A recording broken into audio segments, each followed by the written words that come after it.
Today is the 3rd of July 1997. We're conducting the interview with Flory Raychbart. My name is Theo Le Grec and we're conducting the interview in English in London, England. Can you please tell me your name? My name is Flory Raychbart. Can you spell that, please? The two Flory, Raychbart. And can you tell me your name at birth? Stroumsa.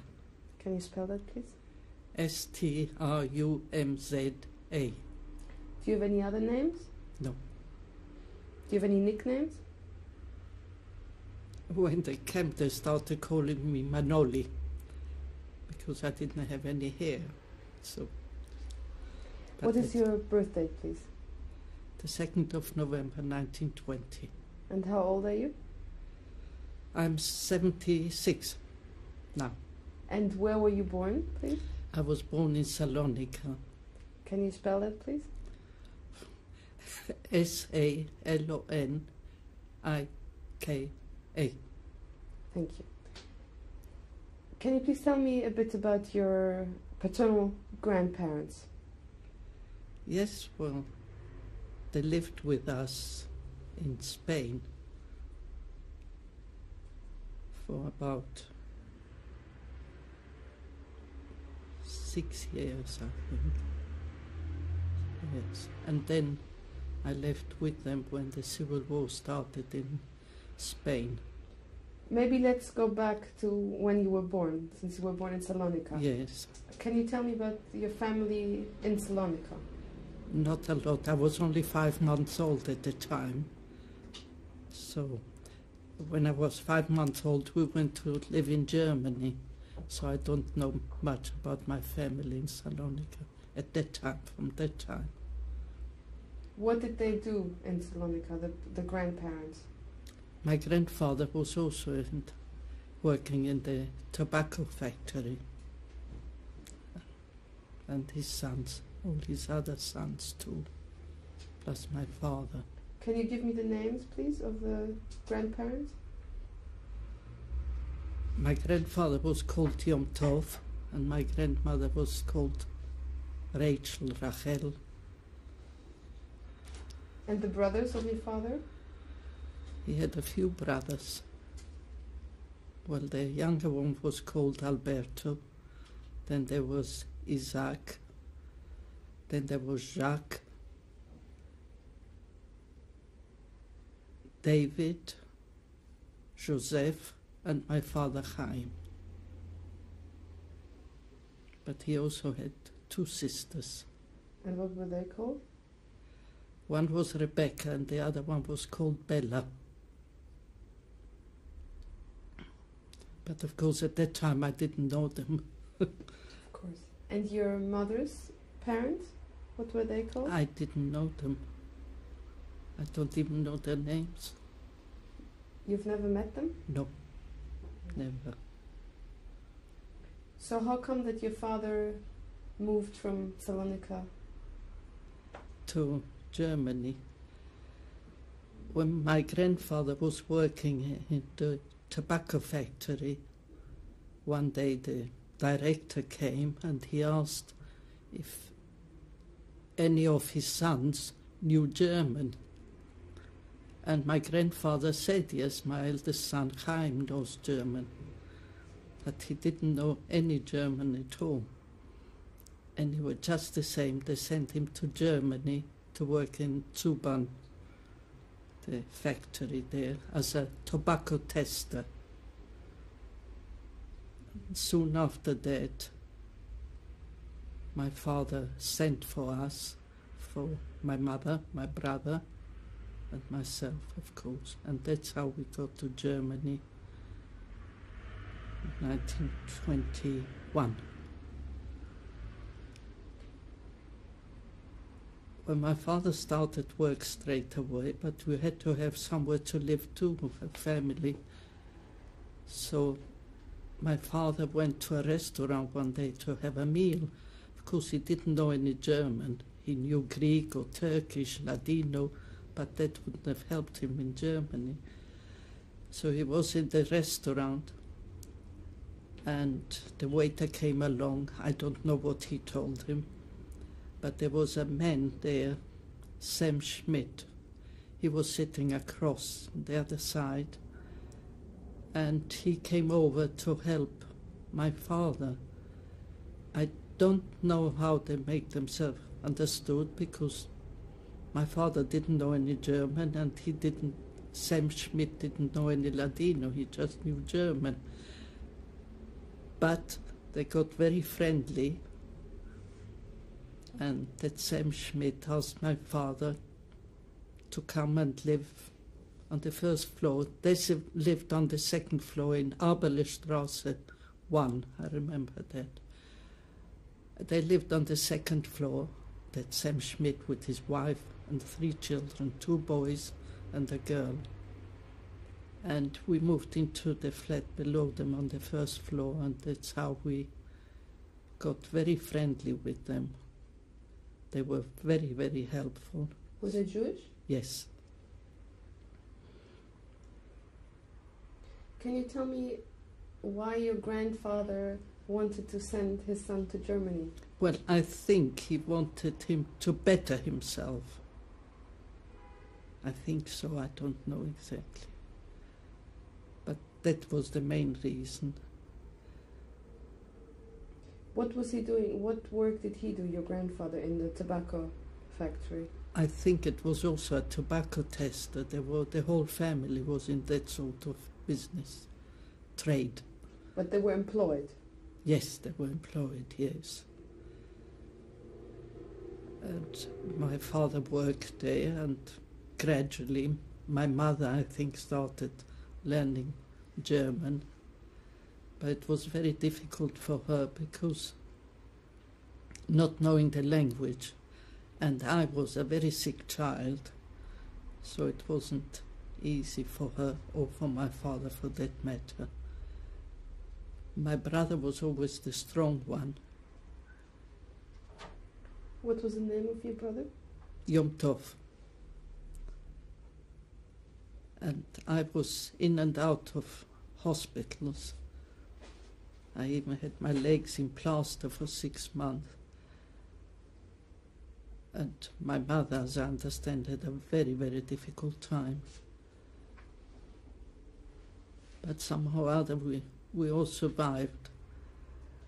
But also my parents, with their friends, Sam Schmidt and his wife, they got so close, and I think they had a wonderful time while they were living in München. They had parties and going out and all this. So these friends were really fantastic. And my brother and myself, we got friendly with their children. And this lasted, well, till 1930. But before then, I went to school in München. Which school did you go to? Don't remember the name. But it was just round the corner from us, this I remember. Were there many Jewish children in the school? No, I don't think so, no. But we were mainly with that family Schmidt, actually. And my father with his friend Sam, they used to go out, you know, meetings, different meetings. And did they have mainly Jewish friends, your parents, or? Yes, mainly Jewish friends, yes. Unless my father made friends with the people living, working in the factory, I don't know. But there was one couple that lived also in the same house where we lived. They didn't have any children, and they sort of adopted me. What were they called? Brooker. I don't know, I don't recollect their first names. And they treated us very well. But once it was getting towards 1930, things started changing already. What changed? What do you remember? Well, the political changes. Well, I don't remember very much, but there were changes, of course. And my father with his friend, they decided that we should leave München. This was 1930. I don't know how they came to that conclusion that my father and his family went to Spain. And the Schmidt family, after that, they went to estates to live. And as I understand, my parents were in touch with the Schmidts. They used to write to each other, but after that, I don't know anymore. Because in Spain, I went to a German school, and my brother went to, what's it called, a Handelsschule. I went to school for 3 years, from 7 to 10. And then we left for Spain. This was August 1930. Yes.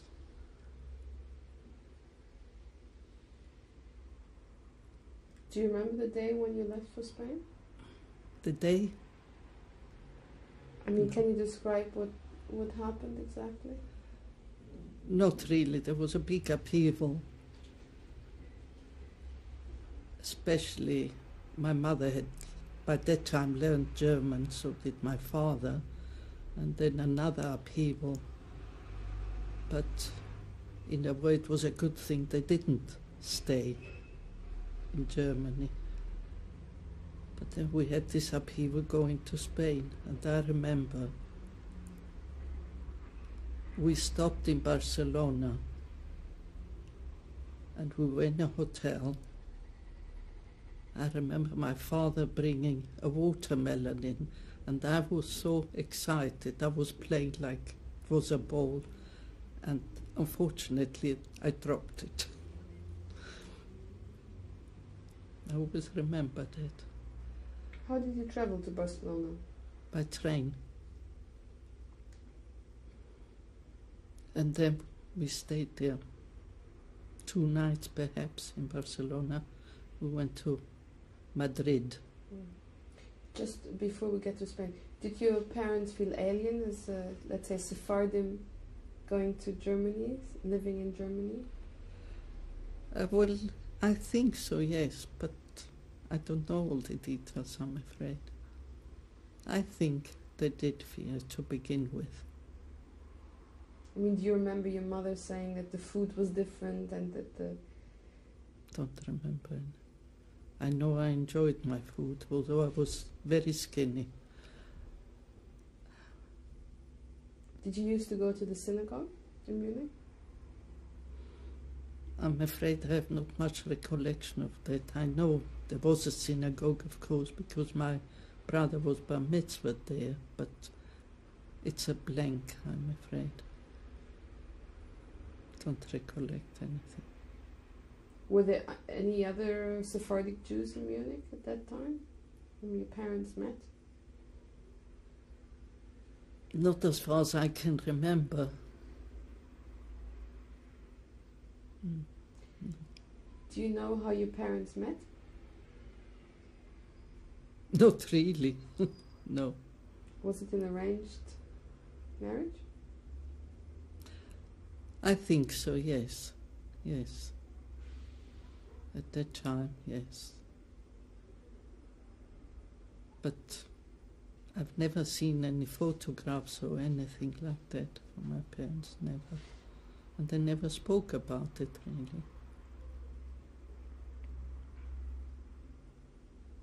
No.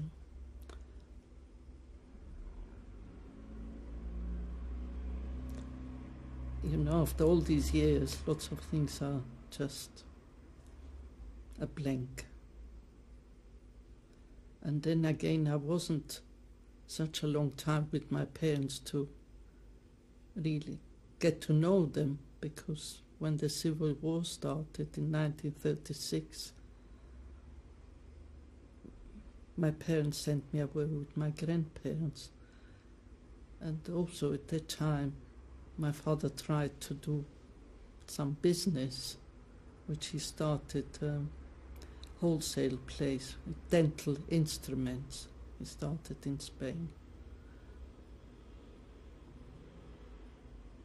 And the first place we went to, to live, I remember the name of the street. It was Alonso Cano 33, with a lovely flat there.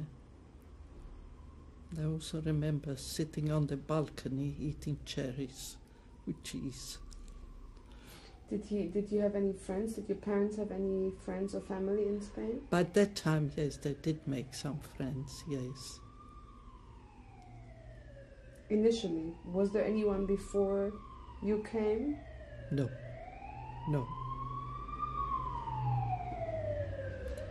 So did they decide to go to Spain because of the language, because they spoke? Well, it helped them, yes, because they spoke Ladino and Spanish, although it's very different, but somehow it was easier for them to pick it up.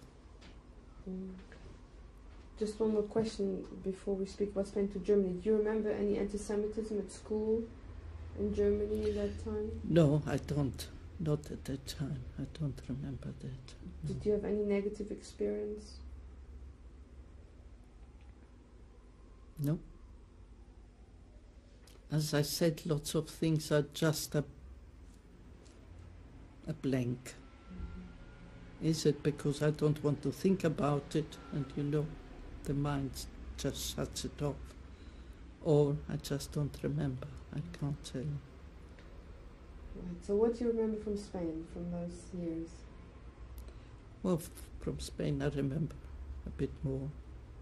Well, my father started the business, and he also brought over my grandparents that were living still in Saloniki. And he also brought over his younger brother and another brother,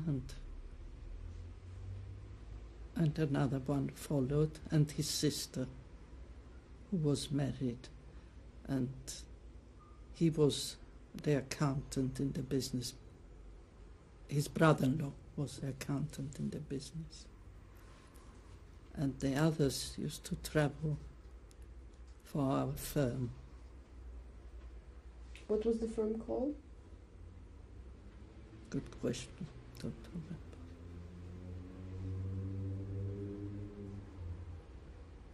And at that time, my father also took in my brother after he finished school. And I went straight away to a German school, put me Oberrealschule. My parents thought it would be better if I continue the German education.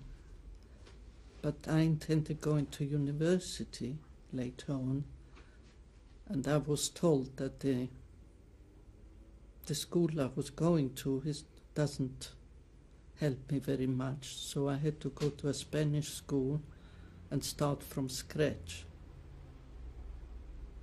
I was with very young children, and that I didn't like very much.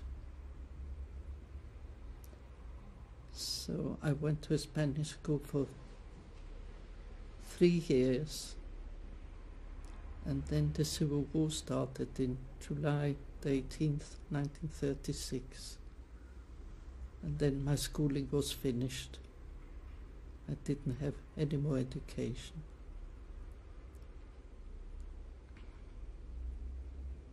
In both of those schools, were there any Jewish children in the schools? There weren't many Jews in Madrid anyway. There were perhaps 2 or 3 families at the time. My father and mother kept in touch with them. Were they active in the community, in the synagogue? Well, the synagogue, a so-called synagogue, was in a flat, and they just had one room. Excuse me. My grandparents used to look after the synagogue and were active there. And did it have a name? I remember the street it was in, but the name, no. Which street was it? Calle del Príncipe. Don't remember the number even.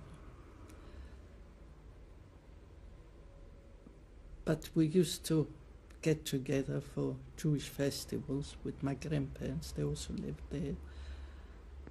And we used to keep all the festivals. Can you describe some of the festivals? Well, some were happier than others, especially, well, Pesach was the happiest one, really. And my father's younger brother, who wasn't very well with meningitis as a child, he used to sing and play the harmonica, so it was quite a lively evening. And what else was done on a Pesach evening? Well, eat. What kind of food? Well, Sephardi food. Yes, Sephardi food. My grandmother used to cook, and my mother, so we were all together. Do you remember any particular food you ate? Oh, yes. Can you tell me? Yes. Pesce in salsa. Do you know it? No. Tell me what it is, please. It's fish in a sauce made with chopped walnuts, vinegar, salt and pepper. And you fry the fish first, and then you put it in the sauce and let it marinate for 2 or 3 days. And it's really lovely. Was that specifically for Pesach or generally? No, mainly for Pesach. Anything else?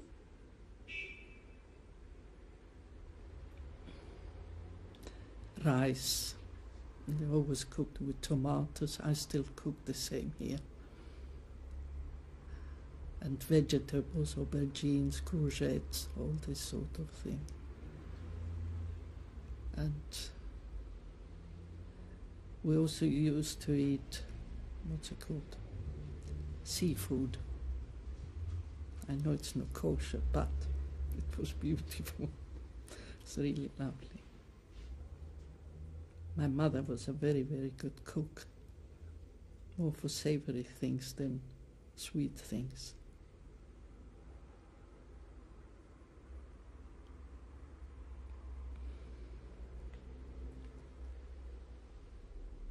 Once the war started, it wasn't a very happy time, because the bombardments started straight away, and it was day and night. And Franco wanted to capture Madrid, of course. So it was a very, very difficult time. Were your parents politically involved at all? No, not in Spain, no. But it was horrific. I mean, they came closer and closer. They encircled Madrid, so we had bombardments day and night. And where were you during these bombardments? In the house where we used to live. Calle de las Hileras 8. As it happens, about 10 years ago we went to see the place. With my husband we went to see.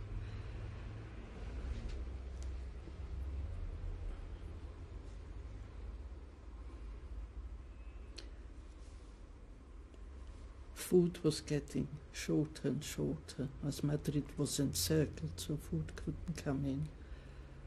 And the situation was worsening from day to day.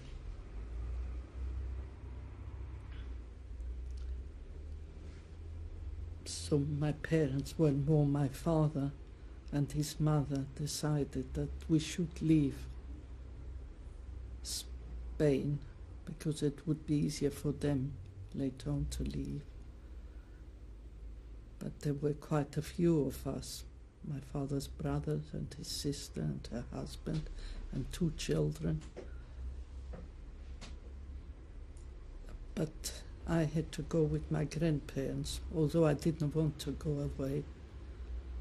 I said to my parents, well, you will die, I will die, I don't want to leave you. And they said, look, it's for your own good and all this. And at that time, a young girl didn't have very much to say, especially my grandmother. She was a very strong woman.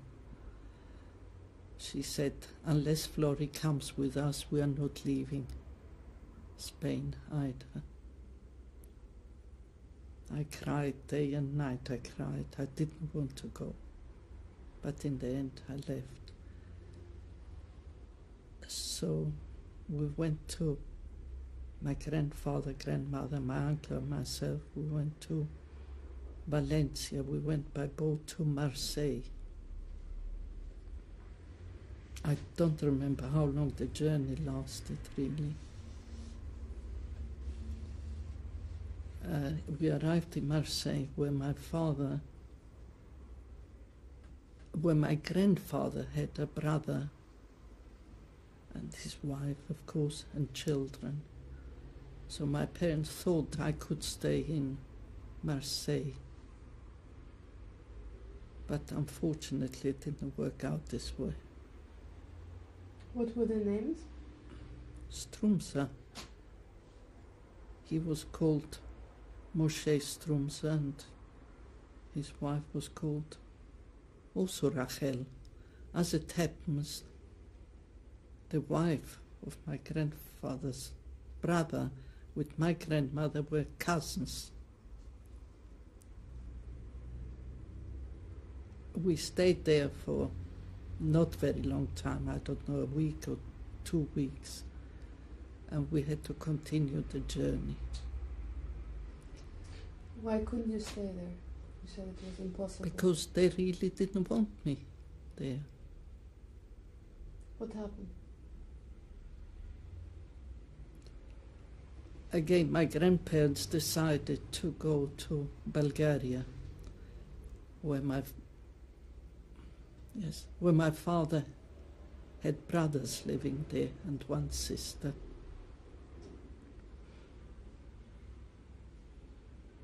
There again, I didn't want to leave Marseille, but I had no alternative. So we went to Bulgaria, to Sofia. We traveled to Sofia. Yes. I'm sorry to interrupt you. We have to change the tape. Oh, okay. Just talking about Marseille, can you tell me a bit more about Marseille at that time? When did you arrive exactly in Marseille? January 37. But as I said, we were not long there. Were there other refugees there at that time? I didn't get much chance to meet anybody, really. I only met my grandfather's family, and that was it. And from the beginning, it was a very strange sort of situation, because they had a flat, and suddenly 4 people arriving out of the blue. They didn't want us, that's all I can say, really. So I didn't get any chance. I wanted to stay there if possible, but no way. For how long had they been there? Oh, they've been there for years and years in Marseille. They also came originally from Saloniki, but they lived there for a long, long time. I don't know exactly how many years. And they had 2 daughters and 1 son.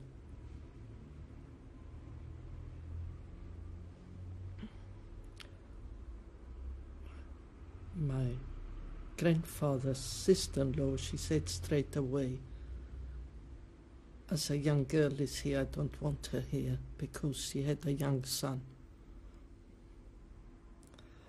So that puts it all in a nutshell, really. I wasn't wanted and I couldn't stay there. I couldn't return to Spain. It was out of the question. First of all, I didn't have the money either. So I had to do what my grandmother said. We continued to Bulgaria, which was also very traumatic, knowing that I was going further and further away from my parents. In the meantime, I hadn't seen my brother because when the Civil War started in Spain, he was traveling for our firm and he couldn't come back to Madrid, so I didn't see him. So where was he?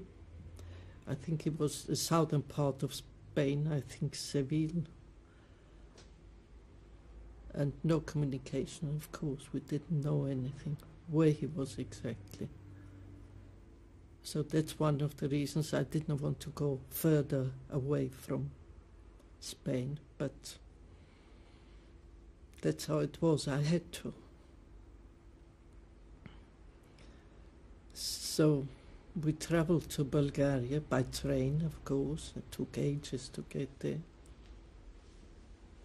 And again, there was the money shortage. We arrived in Sofia. My grandfather had one son living in Dubnica, which was about 40 kilometers from Sofia. It was a lovely place. So my grandparents and my uncle went to live with them, and I stayed in Sofia with another brother of my father called David. So there were two sons, two brothers of your father in Bulgaria? Yes, there was a sister too, Rebecca. And for how long had they been there? I don't know either. Can't tell you. They also left for Greece.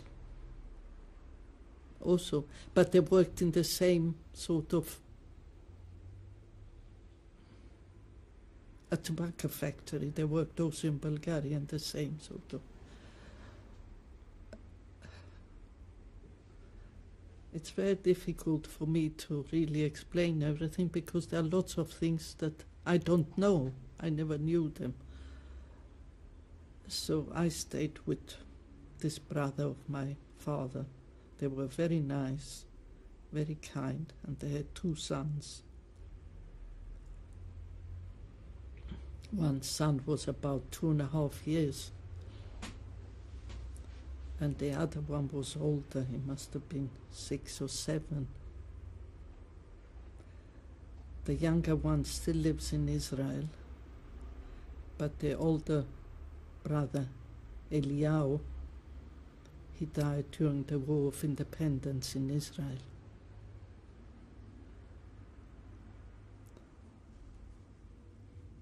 So we arrived in Sofia. I stayed with that uncle and aunt. Life was terrible. Not because they didn't want me, they gave me whatever they had, but for me I was very, very unhappy. But there was no alternative.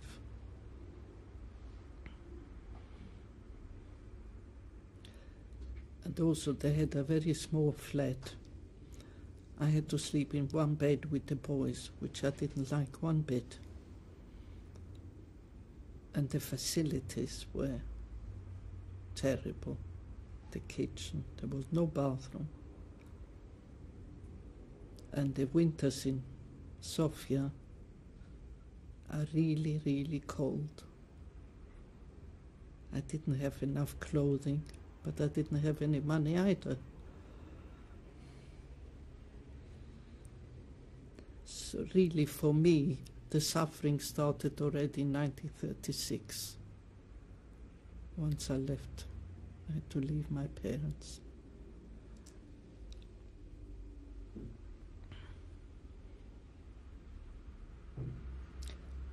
From time to time I used to see my grandparents. They used to come to Sofia, or I went to see them.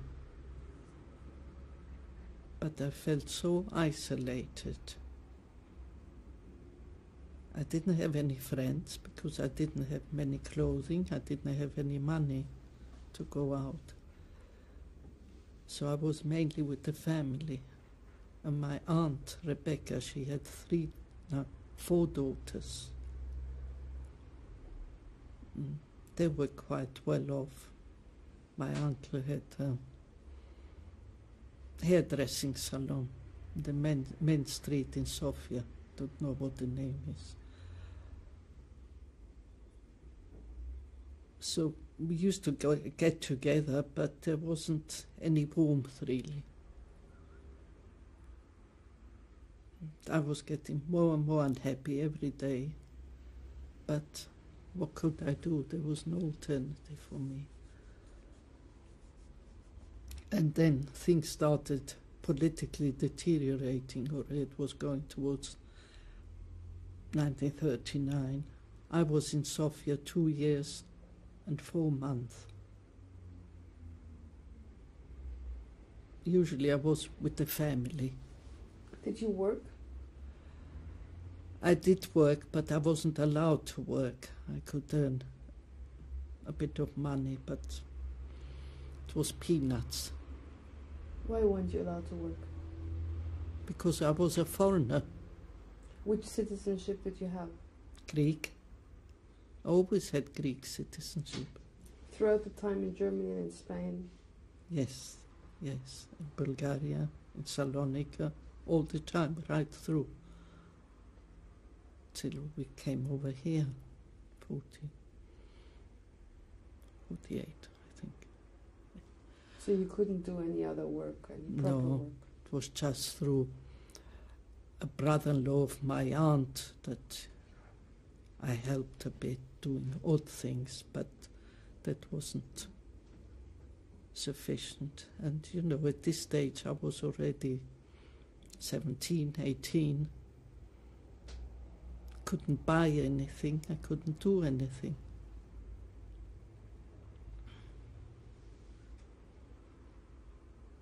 No, it was horrible, but on the other hand, perhaps this has helped me to survive Auschwitz.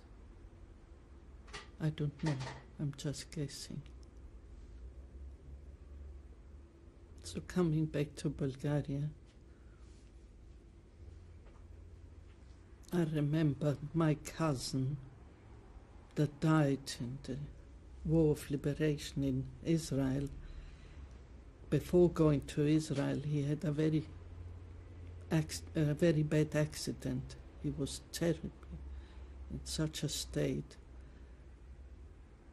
Nobody thought that he'll survive, but he did survive the accident, and his mother, Rosa was her name, she wanted to give a party for the family to say thank you that he survived. So we prepared everything. They all came over for dinner, and it was a happy occasion. Which year was that? 38, I think. And I must say, my aunt was a wonderful cook again.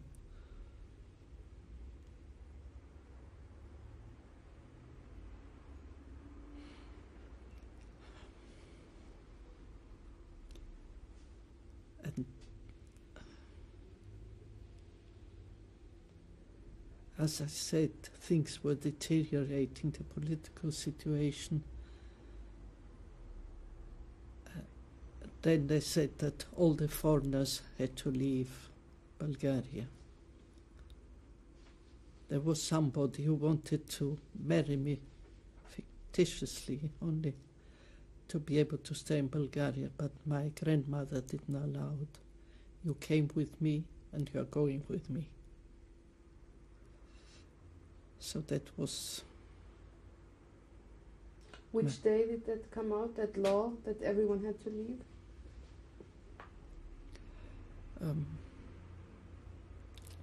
Must have been the beginning of 39 or end of 38, something like that. Because even the uncle and my aunt, they had 4 daughters, They lived for many years in Bulgaria, but they were Greek nationals. Right. So they had also to leave. They didn't change their nationality, which was very wrong at the time, but how is one to know? So we were taken under guard to the frontier, to Saloniki. We traveled by train. It was a nightmare. Who was traveling together? My grandmother, grandfather, my uncle and myself, the four of us. My other uncle, who was also a Greek national, they left later for Saloniki. But the uncle that I stayed with and the other one from Dubnica, they were Bulgarian nationals, so they could stay there. And they were there during the war and they were not touched. King Boris was good to the Jews. So they were lucky, really. And as it happens, they all lived in Israel. They left Bulgaria in, I don't know exactly the year they left for Israel. So we traveled to Saloniki.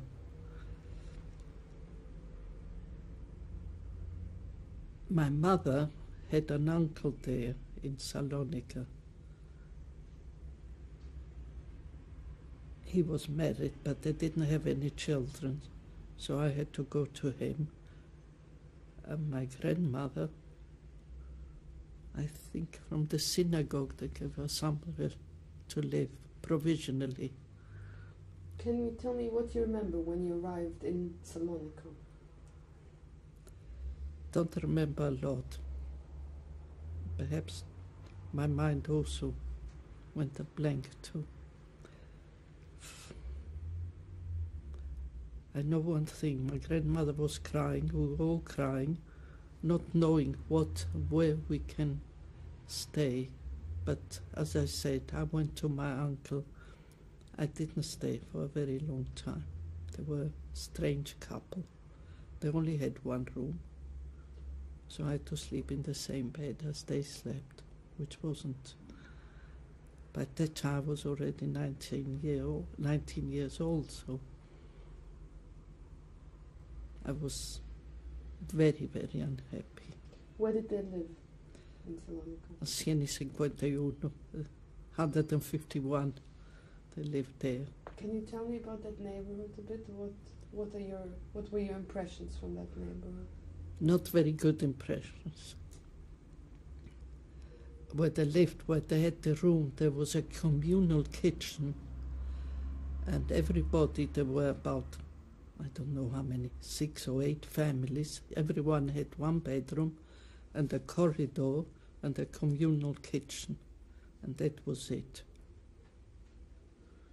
So you didn't have any privacy at all, really, because they all ate in the corridor and they cooked in the kitchen, and it wasn't a very happy arrangement either, because everybody cooking or trying to cook at the same time. But there again, I had no alternative. Which language did you speak to your uncle? Well, by that time I knew already Ladino. I mean, from Spanish I picked up Ladino very quickly. And I even recollect all the sayings in Ladino which I bring up from time to time. My daughters tell me to write them all down. Can you tell me some? Some you remember? Now suddenly again. Well, do you know Ladino? A bit. Che noti l'hermosa pesa la tignosa. That's the first one comes to me. Can you translate it, please? Yes. Who hasn't got a pretty one has to kiss the ugly one.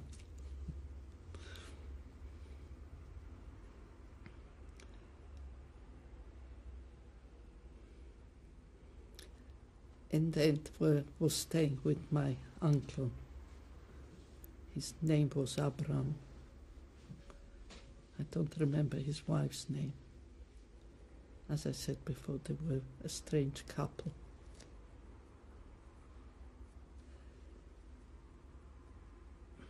So where could I go? I went to my grandmother, because by that time I was full of lies already.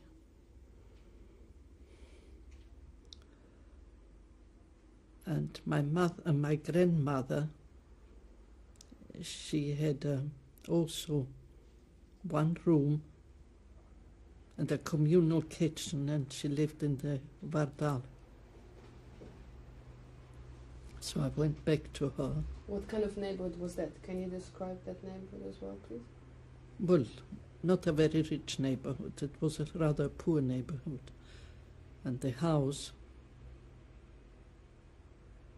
this I remember, it was the wall on the outside was being propped up by wood, because any child would have fallen down.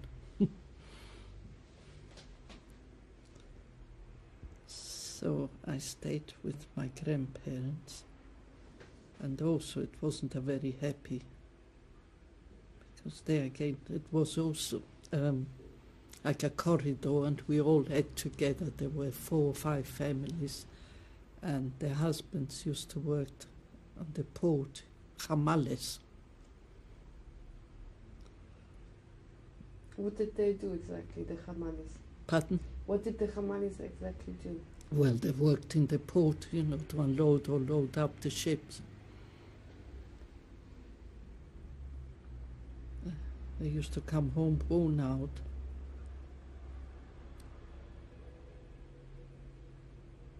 At that time, I think, I started working in a stocking factory.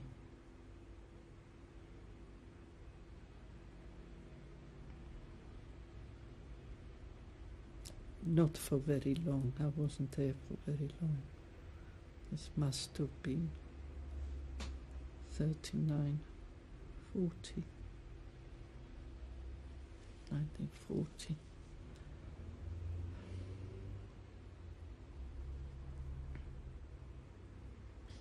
I remember a few girls there in the factory. They were not Jewish. I don't remember the names.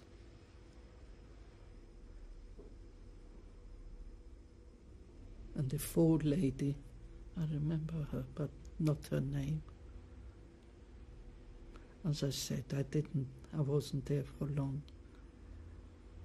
And my grandfather, to make a bit of money, he used to sell some matches or cigarettes, you know, in the corner of the street. I'm telling you, it was very hard times and very unhappy. And in all these years, I never heard from my parents. They didn't know anything from me. I didn't know anything about them. And was it your first time in Salonika? Yes. Throughout the years you never went there? No. It was my first time. Didn't have a very good impression at that time of Salonika.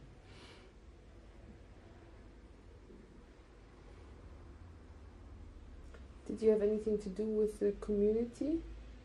Did they help? Well, they helped in as much that we had where to live afterwards. We lived in a basement flat in Singru. And my grandfather, there was a square top of the road, and he used to sell the bits and pieces there. He used to go with his son there. But there again, there was shortage of food. Well, the main thing was money.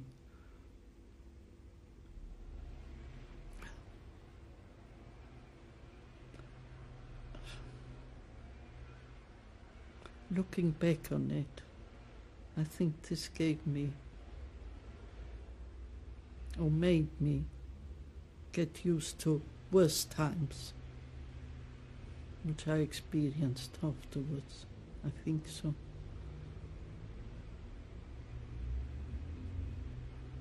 So how long were you working in that factory? Not long, a few months I think I worked What there. were you doing there? Sometimes I used to pack stockings, you know. But not for long, as I said. I don't remember exactly how long, but not long. I had to leave this place because in the meantime I met somebody else, also a Jewish lady, and she helped me up to a point because she used to pick up stitches in stockings with a very fine crochet, and she told me this. You had to have very good eyesight to do that, but it helped me to earn a bit of money.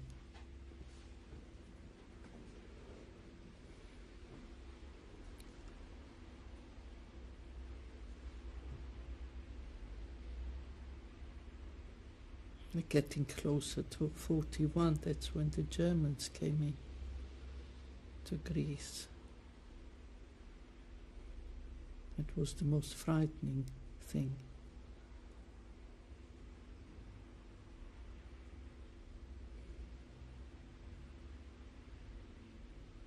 We were all scared, not knowing what's going to happen.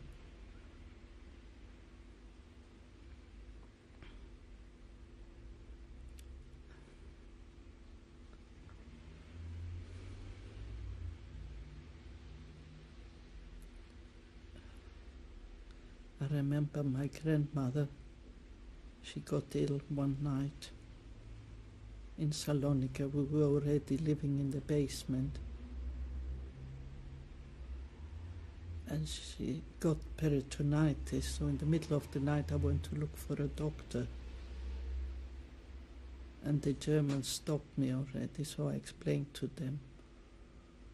Luckily I knew German. I explained to them what was happening, and they let me go. I don't remember how long it took for the doctor to come, but she was very, very ill at that time. And then the shortage of food. My uncle, who wasn't very well, he didn't understand there is no bread or anything like this because it was already rationed, I think, the bread. But somehow or other we got some. And then my grandfather got ill. He got ill and from hunger, he was all bloated, covered in lice again, and he died there. Which year was that? Must have been August 42. The Germans were there already, so it must have been August 42. And he was buried somewhere, I don't even know. I went, but they carried him in almost like a wheelbarrow. So that was also a very, very unhappy, a tragic period, really. Do you remember the funeral? I do. I was the only one that went, and two men that took him there, as I said, a sort of a wheelbarrow. Yes, but I don't remember exactly where it was or what, I can't tell you.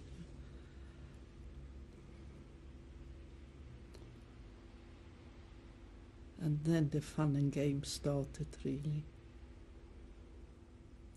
Do you remember when the Germans came to Salonika? Do you remember that day? Yes, I do remember that date, but I don't remember the exact date. I know it was 41. But what were you, What happened? What were you doing? I think I was at home. Exactly what I was doing, I don't know. But I saw some people and they told us things are not good. Now that the Germans are here, it will get worse and worse. And so I said, what can we do? They said, not a lot. Some Jews, or even before the Germans came, they had money and they went to a southern part of Greece. Some of them went to Athens. But that was all right if you had money. Without money you couldn't do anything. Some escaped to the mountains, but mostly stayed in Saloniki, as far as I know.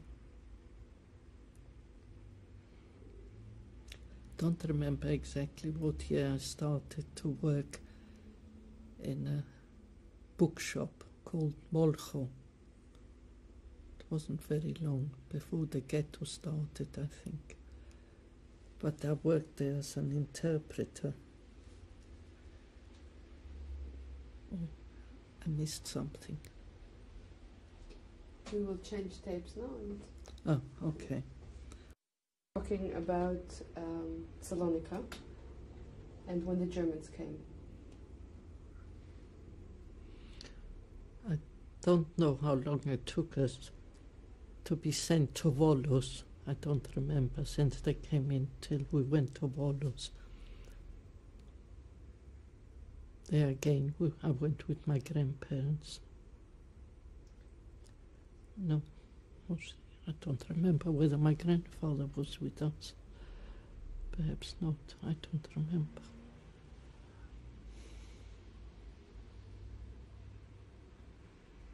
When were you sent to Volos? When the Germans, after the Germans had come? Oh yes, yes. And why did they send you to Volos? Because we lived in Bulgaria and we came from there. So they sent us to Volos to be away from the frontier. So probably it wasn't the Germans, it must have been before the Germans came. Perhaps it was, I'm sorry, I don't remember exactly. Could be before the Germans came in. You don't remember? Sorry. So tell me what happened. You went to Volos? Yes, then again we went to the synagogue and they put us up in a... I think above the synagogue there was a room and they put us in there, just provisionally. And there was a rabbi, his name was Pesach. He had a family, 2 children I think he had. And he came over one day to see us. And he took me to his home. He wanted me to stay with them, which I did. I stayed there for 6 months. And luckily enough, that's where I learned Greek, because in Saloniki the Jews don't speak Greek, they speak French if they know it. So I learned Greek from their children and him. They were very, very kind to me. The time I was there, very helpful. How and when and why we left Volos after 6 months, I don't know. But were you happy to have left Salonika to Volos? Was that a good thing at the time? I don't know whether it was a good thing. As it worked out, for me it was a good thing, yes. But whether I was happy, I can't tell you, because it meant travelling again, and I was getting a bit fed up with travelling backwards and forwards and not knowing where we are going. But that time in Volos, it was all right, me being with the rabbi's family. And as I said, that's where I learned Greek, which helped me a lot afterwards. I used to go and see my grandmother, my uncle, and I'm sure they were most unhappy too. There wasn't very much to eat for a change. And not knowing exactly what's going to happen. All right, we were in Volos, and then what? And the bombardments were bad enough too. We used to go and hide in a tobacco factory, which isn't there anymore. I went to look for it. But Volos is a lovely, lovely place.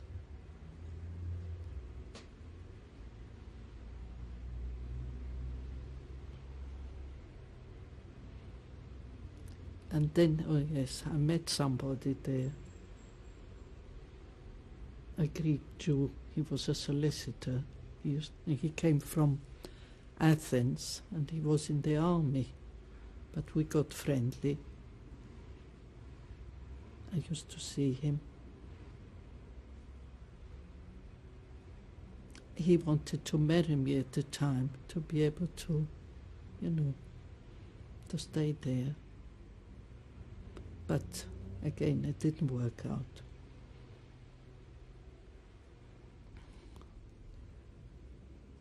After 6 months, we had to go back to Saloniki. They couldn't keep us there in Volos anymore, I suppose. I don't know exactly how, but when. So we know that the time you were in Volos was the time when the Greek Jews were in the army. Yes, that's right.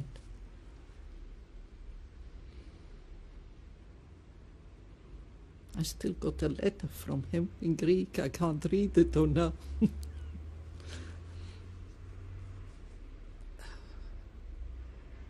We went back to Saloniki and the old thing started all over again. Where to live, what to do. So you didn't have your flat in Vardavi anymore? No. I think that's when we moved into Singru, the flat in the basement, I think. I've changed places so many times that I'm getting muddled up.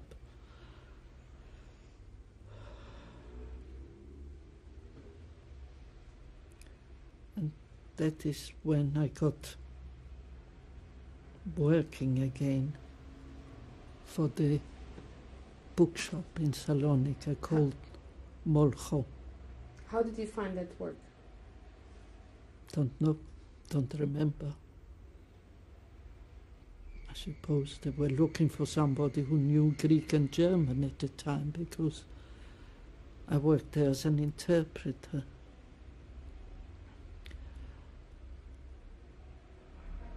And that is when I met Hella Cugno. She used to come in for her German papers every day, and we got friendly. Who was Hella Cugno? Hella Cugno was a family in Saloniki. They had 2 children, her husband Salvador Cugno, and the children were called Bubi, I think, yes, was it Bubi and Erika? But at the time, I didn't know the family, I only knew Hella. And that family was one of the first ones that were deported from Saloniki. They were deported in March 43. But before then, we were all taken to a ghetto. Don't remember a lot about the ghetto either. It's just, for the time, how long did you work in the bookshop, in Morcho's bookshop?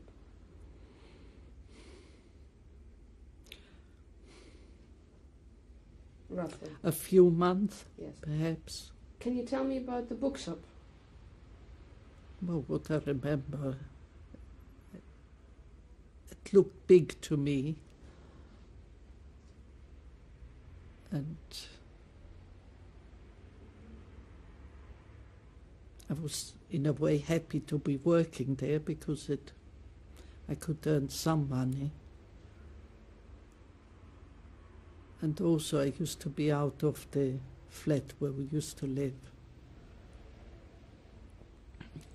And I love people anyway, so I used to see different people. Did you have contact with the German army, with German officers? Oh yes, they used to come in for the papers, yes. Sometimes they were kind enough to give me a piece of bread, but at other times they wanted something in return. When I used to come home to my grandmother, she used to say, "Well, you didn't bring anything." I said, "Sorry, but they wanted to sleep with me." So she said to me, "So what can we do?" I said, "Well, this is one thing I want to." But this hurt at the time. It hurt me very, very much. I mean, I was her oldest granddaughter, and supposedly she loved me very much. And to tell me this, but it's only afterwards that circumstances have made her like this. She was also desperate, especially as she had her son with her to feed him. But at the time it was a big shock for me. Don't know exactly how. One day I was sent to the Paralia where the Germans had occupied the big houses. I had to see somebody. I remember going up the stairs, going into the office, and the German there straight away started chasing me around the room. And I ran as quick as I could out of there. I don't know how I made it. But there again, it was a horrific experience. What building was it? Do you know? It was a big house in the Paralia, that's as far as I can say. But the Germans occupied them at that time, all the big houses. The big houses in the center or more outside? Where? No, Which in the house? center, in the center. If I remember where it was, near the La Torre Blanca, La Tour Blanche.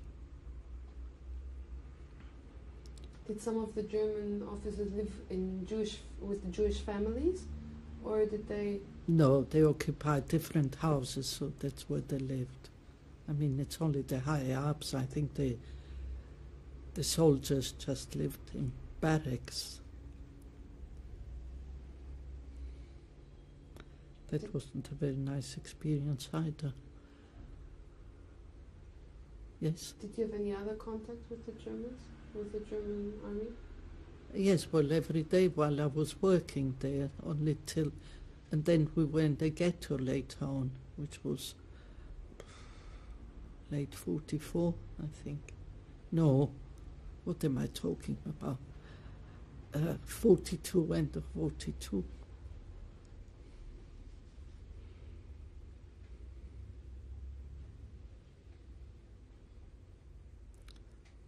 I remember the day they came to collect us, to put us on the transport. That time I was wearing sunglasses. I don't know why. The sun must have been strong that day. And a German came along and put us in rows of 5.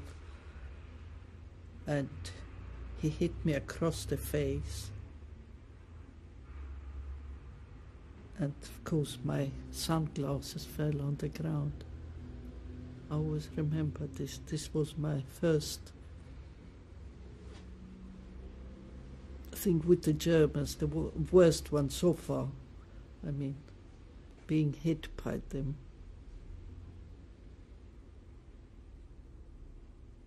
But then they took us to the trains. But just to get back a bit to the period before, what did the Jews have to? Can you tell me, did the Jews have to wear a star, or what were the implementation, the laws against the Jews? Yes, well, they had to wear stars. Yes. Did you wear a star? Yes. I haven't got it. I did wear a star in the ghetto. The life in the ghetto, I don't remember very much.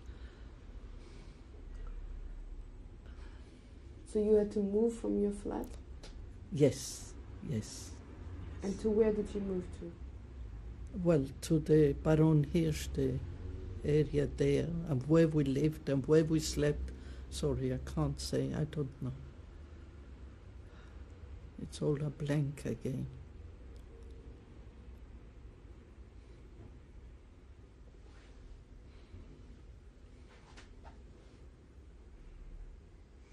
Do you remember for how long you roughly stayed in the Baron Hirsch ghetto?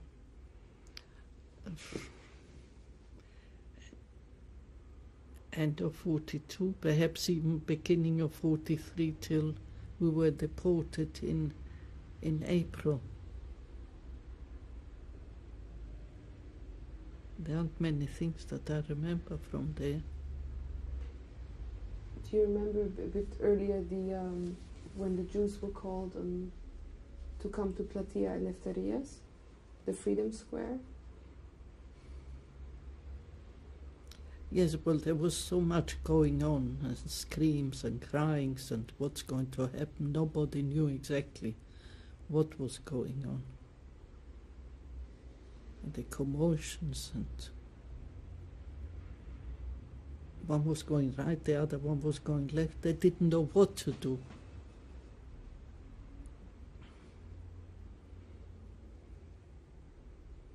Do you remember what were the conversations in the bookshop with Morcho?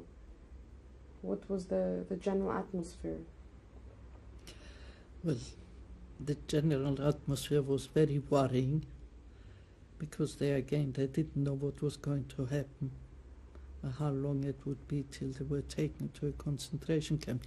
I mean, at that time, I don't think many people knew they were going to a concentration camp.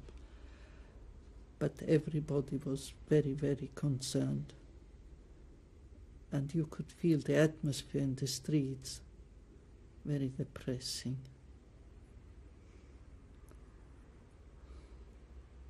It was a real nightmare.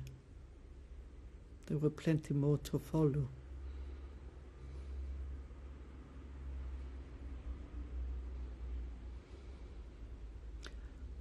Well, after that, I just remember that we were taken to the station and to put on the tracks. You said you were taken in rows of 5? 5, yes. So where was your grandmother? Oh, they were taken at different places, yes. We were separated by then. Well, she was old and her son wasn't well. We were separated by that time. So you were taken from the house in the ghetto, or from where, or you all went to the station together? We went to the station, not together with my grandmother, no. I didn't see her till we were in the wagons.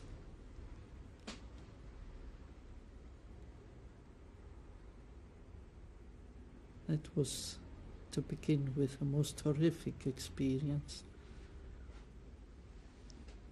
To see all the people pushed onto the trains. No food, no water, no other facilities. And some people even went mad.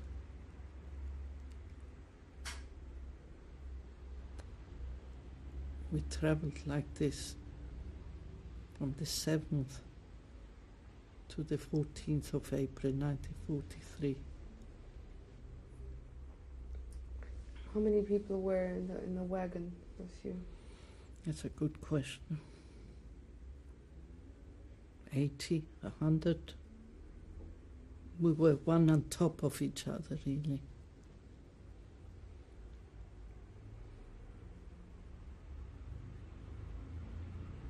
What do you remember from that journey?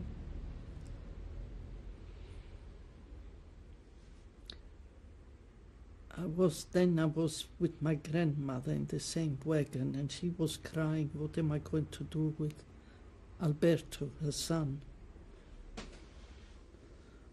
What could I tell her? I didn't know myself. Towards the end, my uncle, I think he went completely funny, and my grandmother, to see him like this.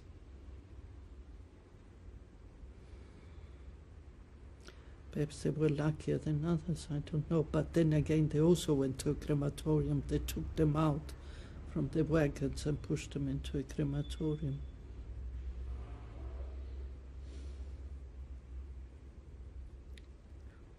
Did the train stop on the way? It stopped a few times, yes, but not long enough. The way we were pushed around and even hit, because we didn't get off quickly enough, or we didn't go on the train again.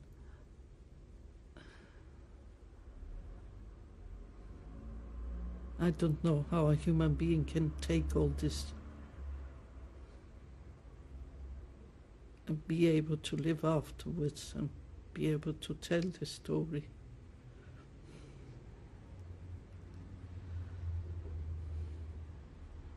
The humiliation is just indescribable. You can't describe it. I think we arrived in Birkenau in the middle of the night.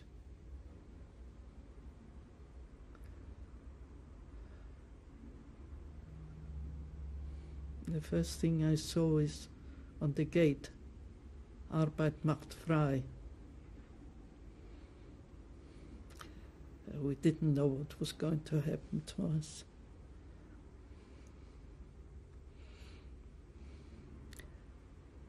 Then they started making the selection. The older people on one side, the younger ones on another side, and the sick or the infirm, they were all pushed on the other side, and nobody knew what was going to happen next. They took us, well, the ones that were going to the camp, they split us up really. They started counting 5, 10, 15, 20, up to 200. So these 200 went to the crematorium. This is from the younger people I'm talking. And they stopped right in front of me. And then these 200 went to Birkenau. The other people on the transport were mostly people, what kind of, who were they? Did you? Well, the same as all of us, you know, young and old, and all asking the same question, what's going to happen to us, crying. Where did you believe you were going to go? To work, somewhere in Germany. That's what we were told. By whom? By the German guards.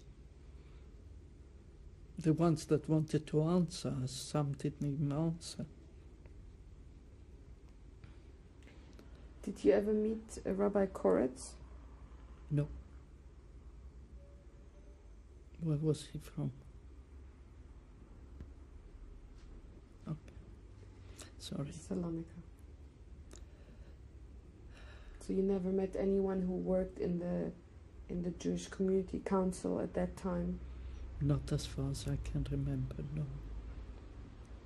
No.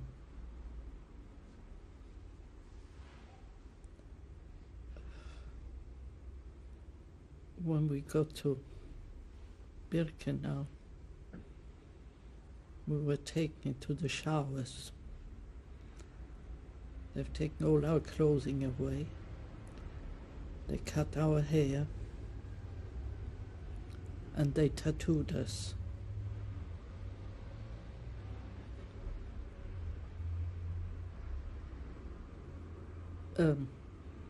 Hella Cunha was there, and she was working in the politische Abteilung. And she came over to me and she said, "What are you doing here?" I said, "The same as you are doing here." She thought I had Spanish nationality. That's why she asked. But I only found this out about 10 years, 12 years ago, what she meant. At the time I thought, why is she asking me this? So... When did she find you? Immediately on the first day? Yes, when we got there. She was there with the others because they were tattooing us, and she was working in the office, and she spoke Greek and German. She had to be there as an interpreter, and that's how I got the job in Birkenau, to work in the politische Abteilung, because Hella and Erika were going to Auschwitz to work. But Hella didn't go straight away. I remember she was with me in Birkenau in the office, and she was sitting on the left-hand side of me. And we used to take all the particulars of the Greek girls or women that used to come with the transport.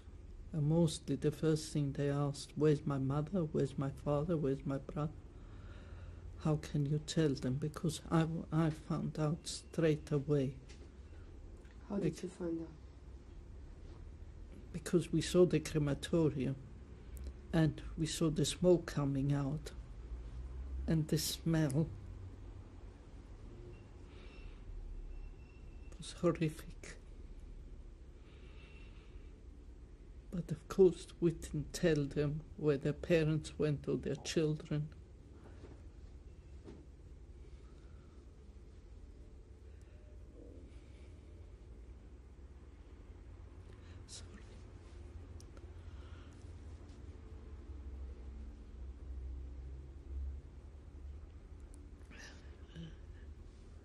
The same evening they tattooed me. Who tattooed you? A Czech girl called Edith. I don't know if she saved herself, I can't tell you. And of course we had all our hair shaven off, but they left me just a little bit in the front because I was going to work in the politische Abteilung. Big deal. But anyway, it was better than for the other girls. And the transports were coming day and night.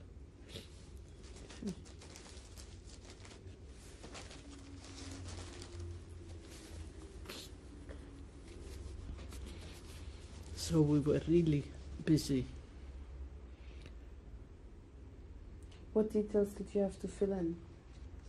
Well, we had the forms in front of us, the name, the surname, the maiden name, date of birth, what illnesses they have had, if they've got any marks on their bodies, all sorts of things. Just only the Germans can ask questions like this. So you dealt only with the people who were assigned to work, or also with the others? No, only mainly the ones that went to work. But some of the others too, if they were ill, well, they had to go to a revier. But it was mainly with girls that worked.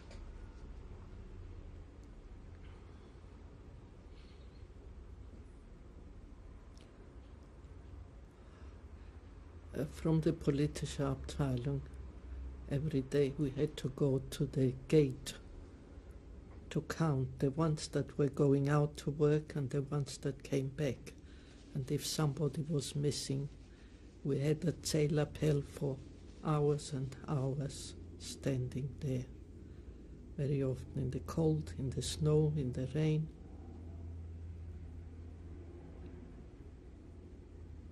If they found the person, well, that person was punished, but if they didn't, we continued standing there. And then sometimes they found that person dead. So we have to change tapes. You're talking about the zählappell.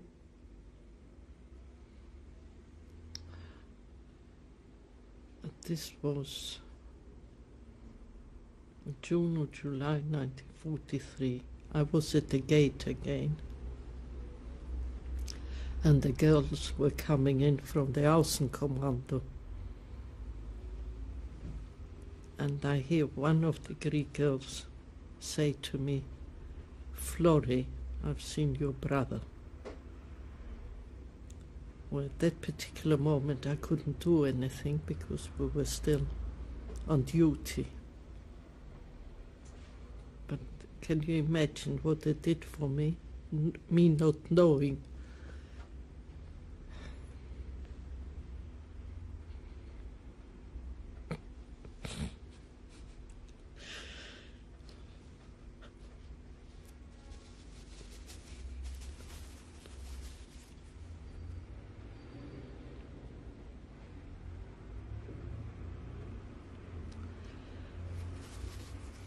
At that time,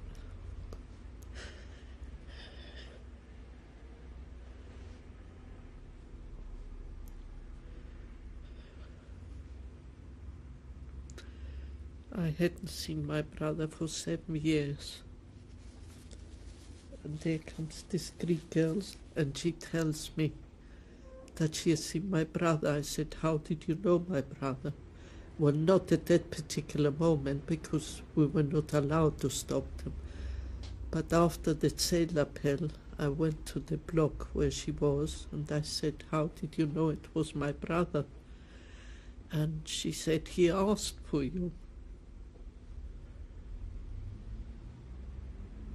So at that time I just didn't know what to say or what to do. I was desperate to see him, but on the other hand I was very unhappy that he was there too. I didn't know at that time how he got there to Birkenau and why.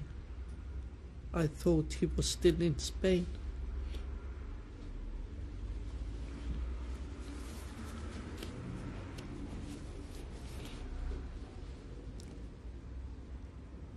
As I said, I went to see the girl and she told me. As I was working in the office in the politische Abteilung, I spoke to the capo, our capo, and she spoke to the capo from the camp, the men's camp. And between the two of them, they arranged something for me to see my brother. But my brother was playing in the orchestra. He was playing the violin.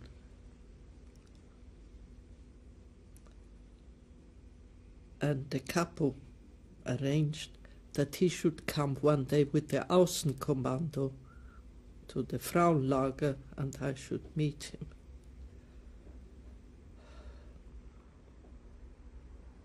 I really was very excited to see him, but very unhappy at the same time. After a few days, he came with the Außenkommando and we met in one of the blocks. I saw him for 5 minutes. And that's when he told me that he was married. He had a child, a boy, and his wife was pregnant. And he said to me, "Where are they?" I couldn't tell him. I said, I don't know exactly, but he found out soon enough. When he went back to his camp in the evening, he also told me at the time that he knew my father was in prison in Spain.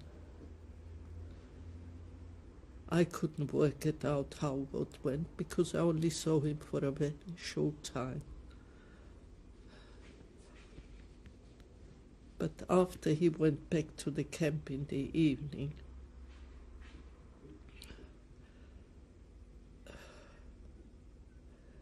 the Kapellmeister, he used to play the violin there, he said, "Where have you been?"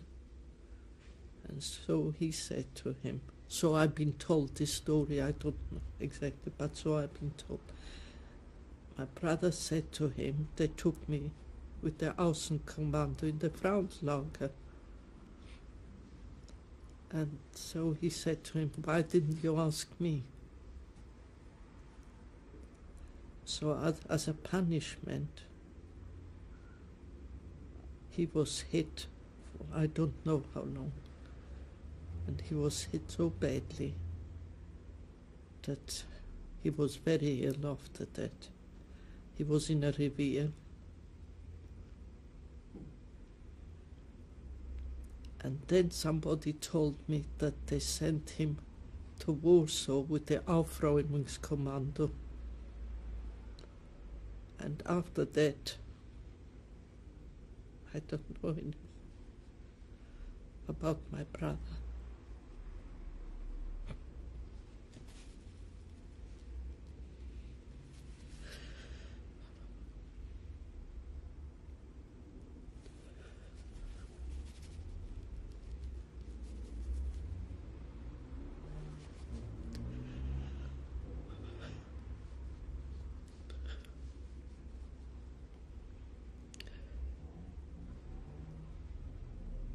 But I didn't know all this straight away, what happened to my brother. I only found out later, much later.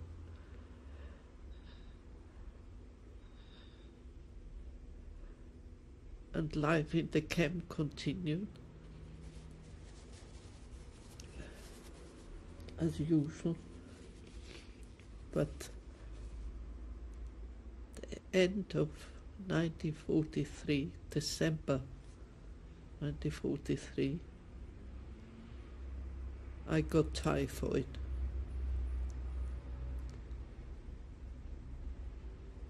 I was taken to the revier. I can't tell you exactly how long I was there because I was mainly unconscious. There was no medication.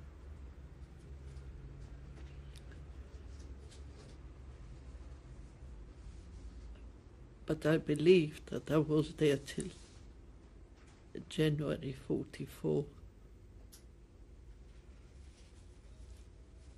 And while I was in the revier, there was one day a selection. That's when I met Mengele. And I was put on the list for the crematorium.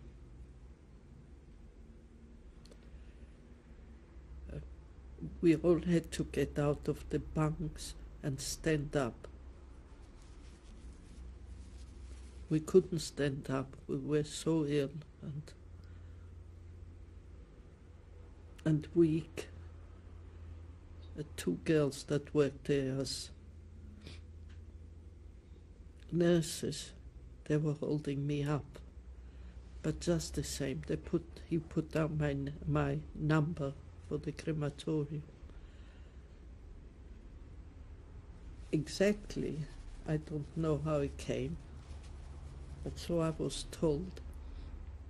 By that time, Hella Cunha was working already in Auschwitz, and she saw my number on the list, my name. And she asked the officer if they could take off my number. And that's how I got out of the selection. After I was better, I couldn't go back to the politische Abteilung because my place was taken by somebody else. So I worked in a commando that was called Canada. And that's where we sorted out all the clothing, looking for jewelry in all the seams, all the linings.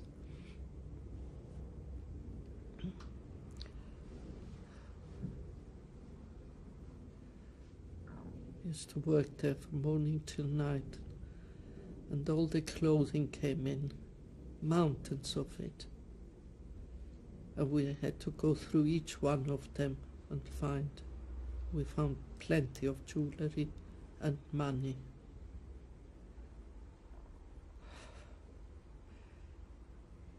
Some tried to hide some of the jewelry or money to be able to get some more bread.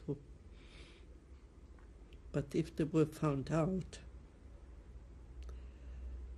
they had such a hiding that they couldn't stand up anymore.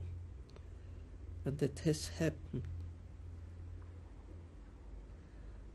that there were some Greek girls, and they were caught, and I was called in to witness the beatings.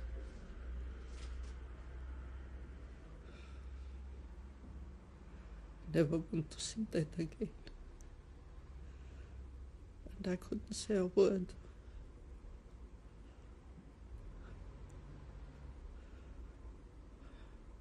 What happened? What did you see? Who was punished? Some Greek girls were punished because they wanted to take out some jewelry. And they found out because they were searched. The atrocities that I've seen in my life. Hope nobody sees it again.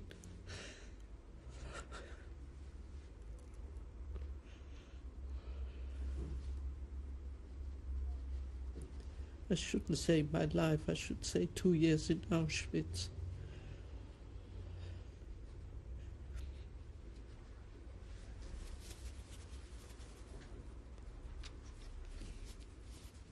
Did the girl survive? No. She was taken to a revier, and that was the end of her. Don't remember her name even.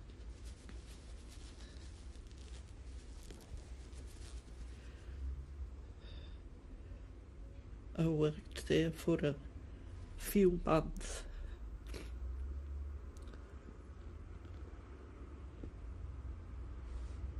And then I was ill again.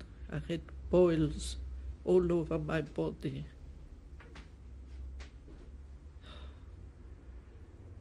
Plus lice crawling in and out of the wound.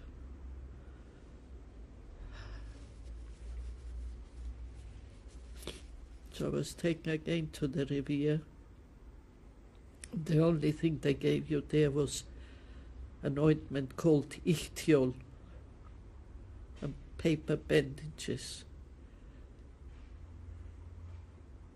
But the infection on my legs got worse, and it was coming up my body, the infection already, and they wanted to cut off my leg. I don't know how I got out of it. That they didn't. Well, they were busy with other things, I suppose. Then I couldn't go back to Canada anymore. I worked in the Weberei.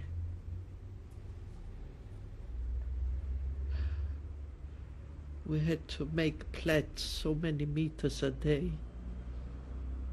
The Germans should be able to clean the cannons and the ammunition.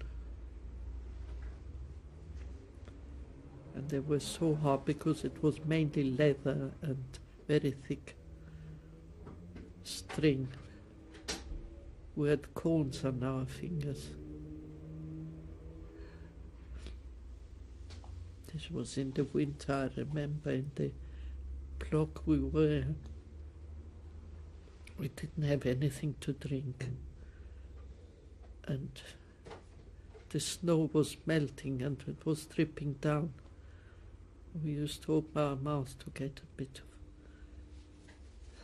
of liquid.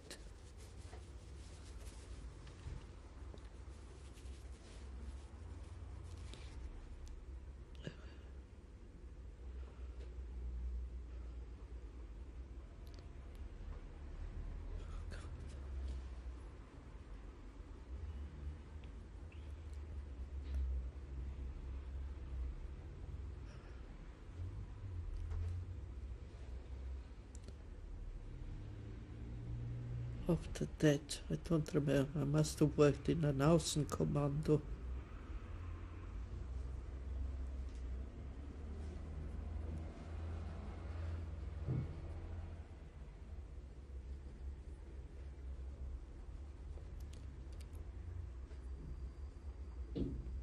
I had my hair cut a few times, shaved off. And that's why some Greek girls used to call me Manoli. I looked like a boy.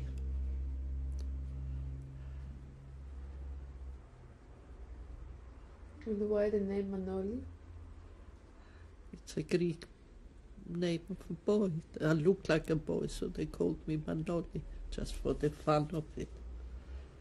Didn't worry me. Did you have more to do with Greek girls than with other girls? Did you have any?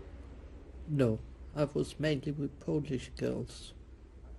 And that's how I learned also Polish. If you ask me about the Greek, I've completely forgotten the language now. I don't know. I used to read and write even, but I've forgotten it completely. Who was in your block? The other girls? I don't remember their names. We were 5 in a bunk. In the evening, after we had something to eat, which wasn't very much, we used to go through our clothing and killing the lice.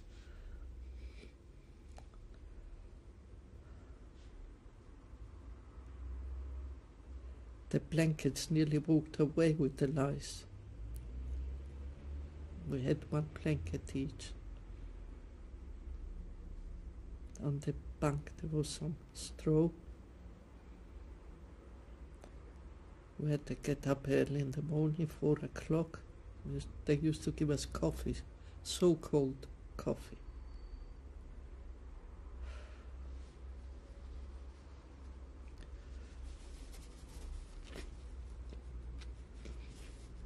They were so organized to finish so many people without big effort, because especially the Greek girls, they felt like flies because of the climate and of course the language. They could not speak any. A few spoke French, but was that a big problem for the Greek? yes, they were always all together. I used to go and see them in the blocks after work. I said it in my story. I used to tell them, you'll see one day we'll get out of here. They all used to turn around and say, Flory is mad. I can't blame them for this, for saying this.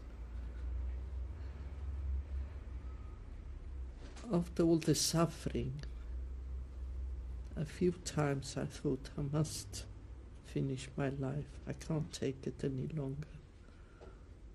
I thought I'll go to the barbed wire and that's it. But somehow or other, I could not do it. I saw the picture of my parents, and was I a coward or what? I just couldn't do it.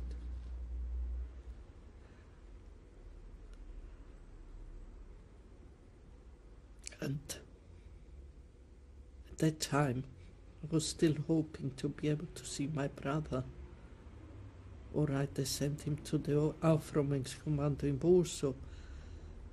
But I didn't know whether.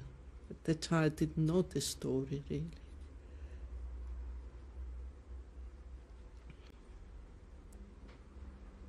I just could not do it. Sometimes there were some, if you can call them, happier times in the block. We used to have a sing song or something. But what songs did you sing? I remember only one song, Wien, Wien, nur du allein. She used to sing at the couple there. She was from Vienna. What was the name of the couple? I remember one supervisor. She was beautiful, but as beautiful as she was nasty, terrible. As soon as she saw you, she had a big Alsatian dog with her. She made the dog jump on you, and you tried to avoid her as much as possible. What was her name? Irma Grace.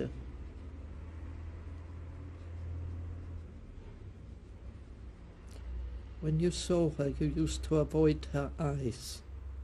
She shouldn't see you, because she was always up to terrible things.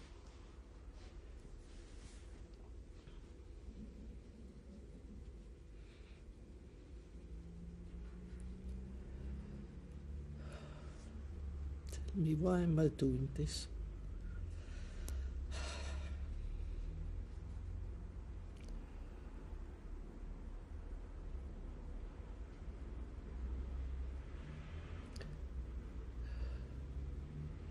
Towards the end of 44, they sent me to Auschwitz. At that time, no more Greek transports were coming, so. And also, they wanted me there in the munition factory, Union, it was called.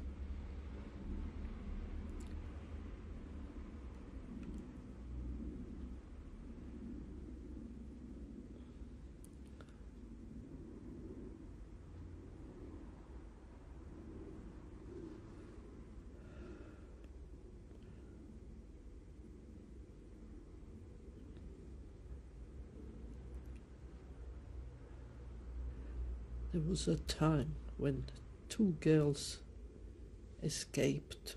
This was before being sent to Auschwitz. This was in Birkenau. 2 girls escaped. One was called Mala, but she didn't get very far. They brought them back, and they were hanged in front of everybody. As an example, nobody else should try to escape.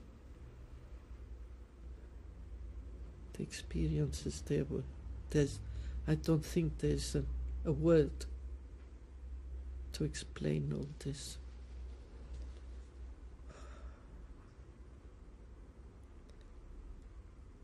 And very often the Germans, when they fancied,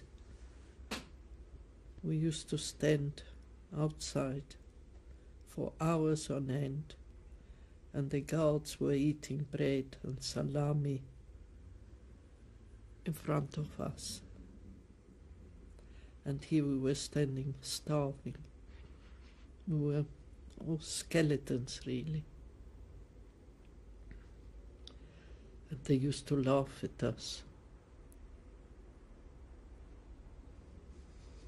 The humiliation. Oh, what was that? The humiliation was, I can not forget it to this day.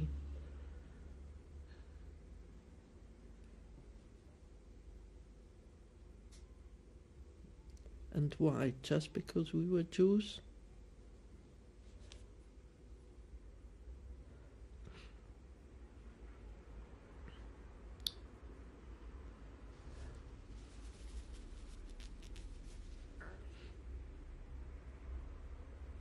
After that, after I was in Auschwitz, I never met Hella really. I didn't see her there.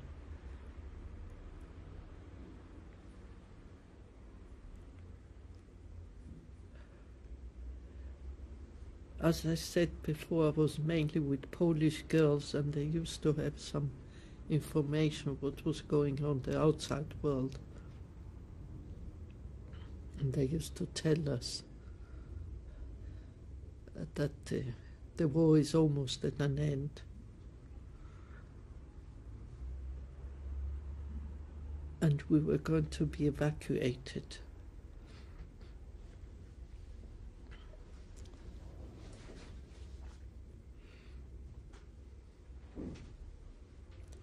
But we didn't know exactly where and how and when. But we could hear the Russians were coming closer, and the fights from far away, you could hear something. I'm talking about myself now. The thing is, they said we'll be freed soon, but they didn't do anything for me. What is freedom? I kept on asking myself. Why did we have to go through all this? Apart from that, all our feelings were dead, really. You didn't feel anymore. Lots of things, just...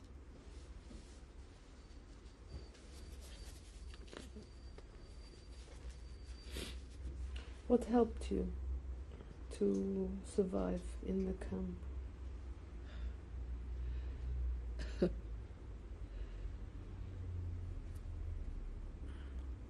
Although I said it to the girls, laughing, I didn't believe it myself. I wanted to survive, to be able to tell the whole world. I think that was the reason. And also knowing my parents were alive. I think this had something to do.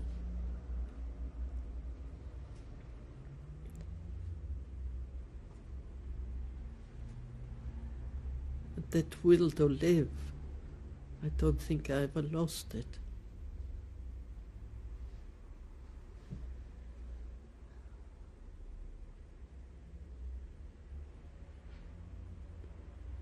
That's all I can say. I don't know why. And why me?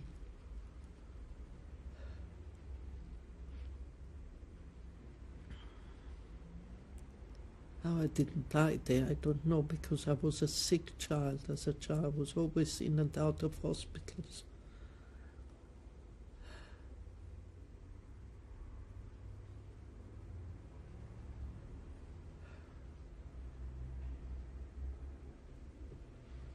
When it came,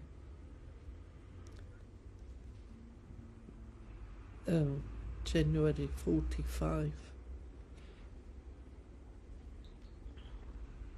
we were evacuated from Auschwitz, the 17th of January, I think it was.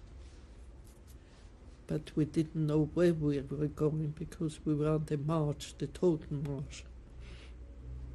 Sorry to interrupt, but we have to change tapes. Okay. Could you please tell me a bit more about your work in the politische Abteilung? Could you describe the politische Abteilung for me? Well, it was a small office. I think we were about 6 or 7 girls there. Some were not Jewish girls. One girl was there called Erna.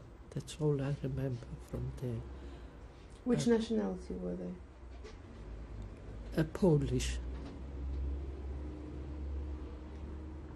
And for how long roughly were you working with Hela Cunio together in that office? Oh, it's a very rough idea. I don't remember exactly, but it could have been a month, 2 months at the most, because she was called to Auschwitz, where her daughter was. And did she have a special status in that office because she was bilingual? Or? Not a special status, no, nobody had it. We were all bilingual in the office, really. But other than that, it was just a very boring job, just filling in forms day in, day out, and always the same questions. But some asked us to tell them what's going to happen.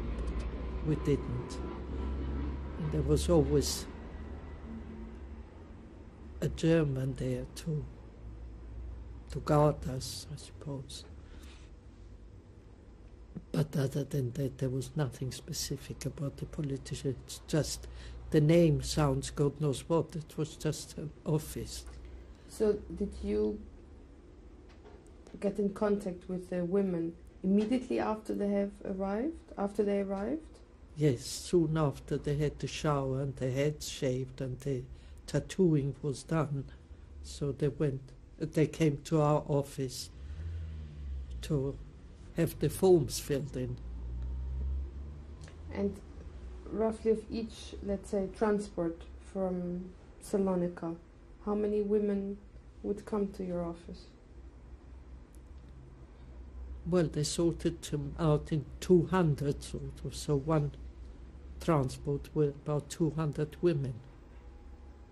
Of each transport? Yes. Like what happened with you? Yes. Other than that, I don't know many more, no, but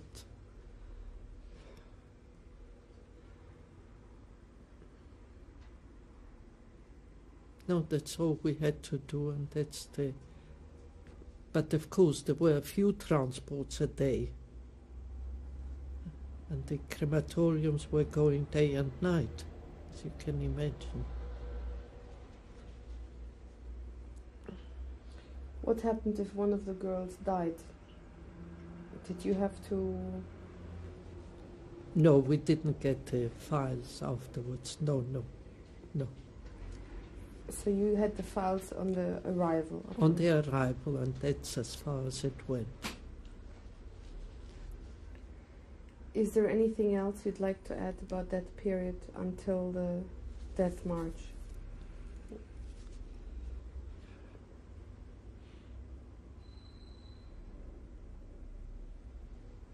No, not really. I think I've said the most important thing, I think. So then please tell me about the 17th of January. 1945. Well, they put us also in rows of 5. We could hardly walk, and as it was the winter, there was snow on the ground. Some didn't even have shoes. They had old clogs or just ordinary shoes, which didn't last very long. And we walked. They gave us a piece of bread, but that didn't last very long. And we were in rows of 5, so we used to hold on to each other because we didn't have the strength, really. How long we walked the first day, I can't tell you, but it was getting dark and we stopped somewhere and we just had to sit down in the snow or water, just wherever we could to have a break. And then, of course, we continued the march, and the guards were all next to us, walking with us, and some people just tried to get a potato from the ground or something like this. Well, they were shot on the spot. That was the end of it. We walked and walked, I don't know how long, till we were in Gross Rosen. But this was also just going through, not staying there. And the same happened in Ravensbrück. From Ravensbrück we were sent to Malchow. I think there was a bit more food. I knew a Polish girl there, and she used to give me a bit more food for lunch. What was her name? Don't remember. Polish Jewish? No, Polish. Apparently Hella and Erika were there, but I didn't see them there in Malchow.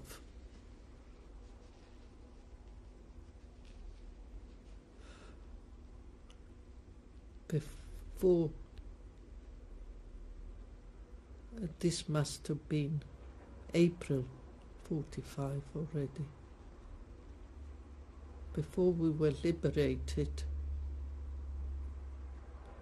they took us out of Malchow and put us in a big stable. I don't know how many we were in there, but quite a few. And there was no food, and we were cold for a change.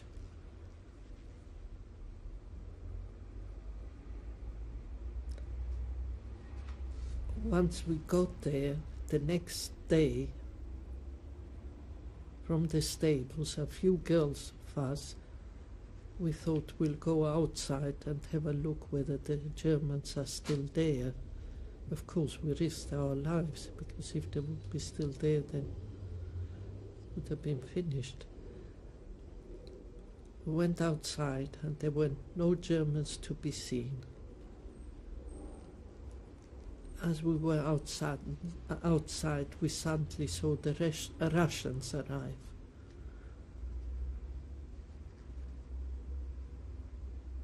And they all started shouting, "We are free, we are free." And I kept on saying, "So what?" Because there was nothing left in us. We were just a shell reel of a person, no feelings whatsoever.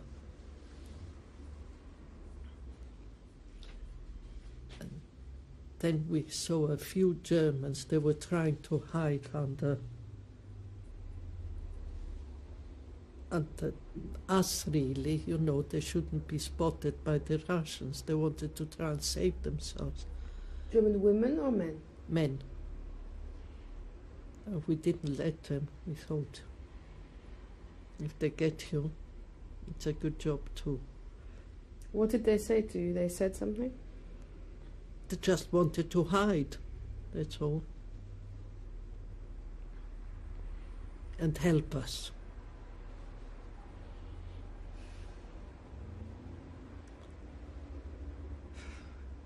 I don't remember exactly which place it was that we were liberated in.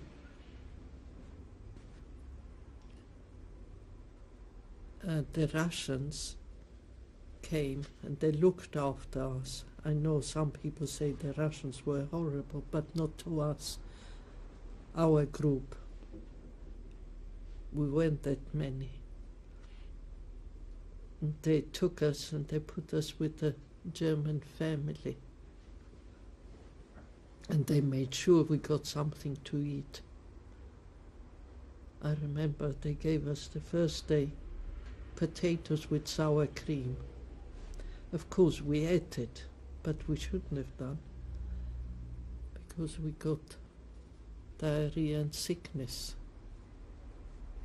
We were so ill. We really thought we'll die there and then. because the whole night we were going in and out of the toilet, one after another. Our body couldn't take it anymore. Who were the other girls you were with then? I don't remember who they were, some from the camp, of course.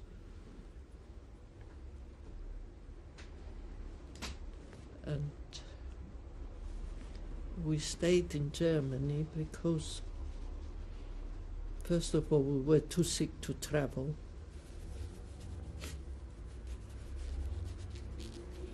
And also we wanted to recover a little bit, you know, from our emotions, from everything, really, to slowly get back a bit to normal.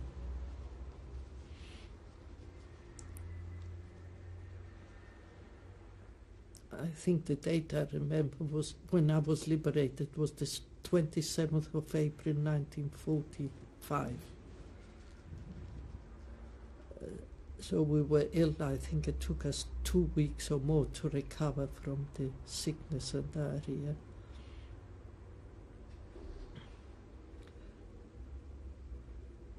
Then the Russians started organizing to send people back to their own countries.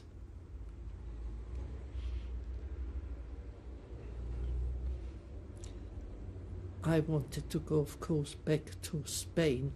That was my aim, really.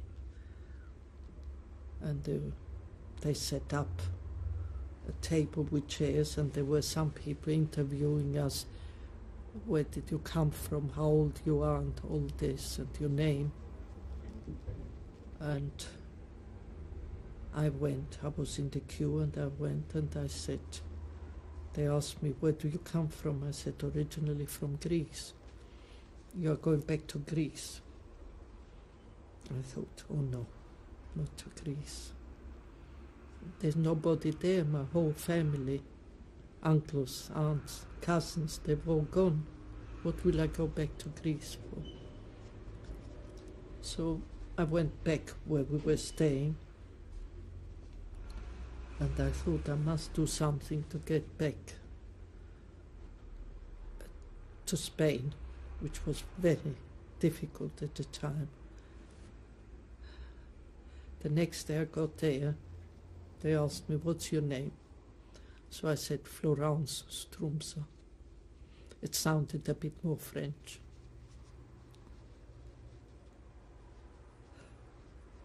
So they said, all right, go over there. There's a transport going through Germany to Belgium and to France. This was after a few days till they organized the transport. Of course, the Red Cross was everywhere. They started giving us food parcels, clothing. Also the American joint, you know, they sent over lots of clothing and shoes and everything. We got on transport and we went through Liège, in Belgium, and there were some other people trying to give us things.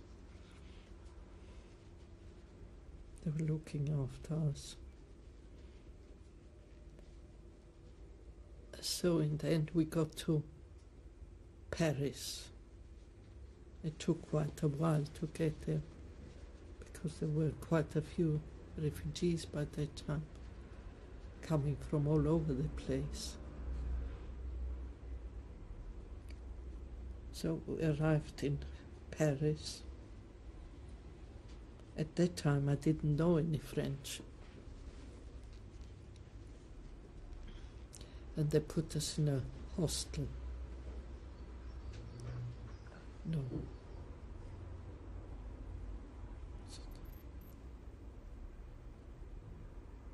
I think it was a big hotel just for the first few days, because it was like an invasion, people coming from all over the places.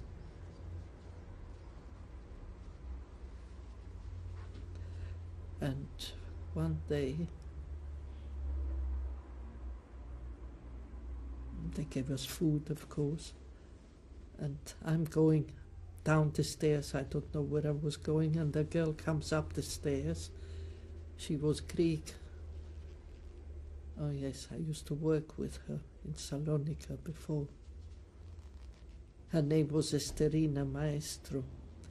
And she said, "Where are you going?" I said, "Downstairs." She said, "You know, I saw your uncle in Marseille." I thought to myself, not another one. That uncle of mine was a younger brother of my father. He mainly lived with us. He lived a certain time in Germany with us and in Spain. And I said, I considered him as a brother, really. He was 10 or 12 years older than me, but he was. And I said, "Where did you see him? How do you know he's my uncle?" "Oh," she said, she said to me, "He asked about you." I said, "Where is he?" So she tells me he's in Marseille. At that time I was very happy, somebody of the family, I mean close. I said, "I'm going to Marseille." She said, "Don't rush, stay here a few days and then you'll go." I said, "Okay." So after a few days, I arrived in Marseille. She gave me the address. His name is Isaac. He's died since.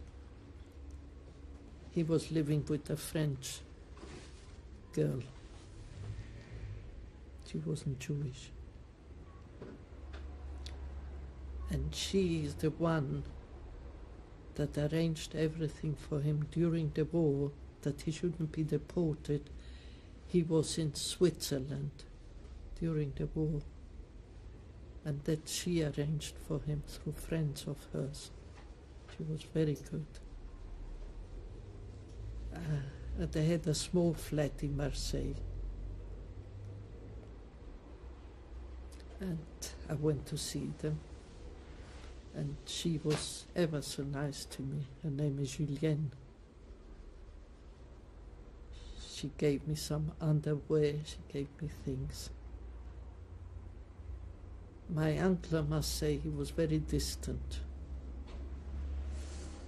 It wasn't such a joyful reunion with him somehow, I don't know. But they took me in. I stayed with them. She was ever so nice, and it's through her that I learned French. She didn't know any other language.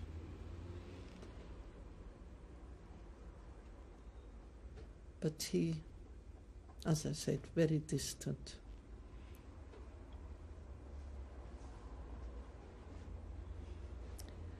There was one day, a Sunday. They went out, the two of them, and I stayed at home. Actually, I was like a maid there, but not to worry. So I stayed at home, and I made myself a cup of cocoa. As I was drinking my cocoa, they came back. And my uncle said to me, "You didn't ask." I said, "You were not here." He said, "You shouldn't have taken it, and this is coming out of Auschwitz." Well, that clinched it. But despite everything, I didn't have where to go, although my parents were in Spain, but I couldn't go because the frontiers were closed, France and Spain. Did you know at that time that they were alive? Yes, my uncle told me. So I stayed with them. Instead of recovering, I got worse and worse. My health was deteriorating. And one fine day, my aunt said to me, "Do you know, Flory, I'm pregnant." "Oh," I said, "that's lovely." So I said to her straight away, "I'm staying till you get over the birth, and then I'm leaving. Where are you going? I said, I don't know yet, I'll see. I looked after her while she was pregnant. As I said, she was ever so nice and kind to me. Then, when the baby was born, I was there to assist the midwife. It was a baby boy. He was gorgeous.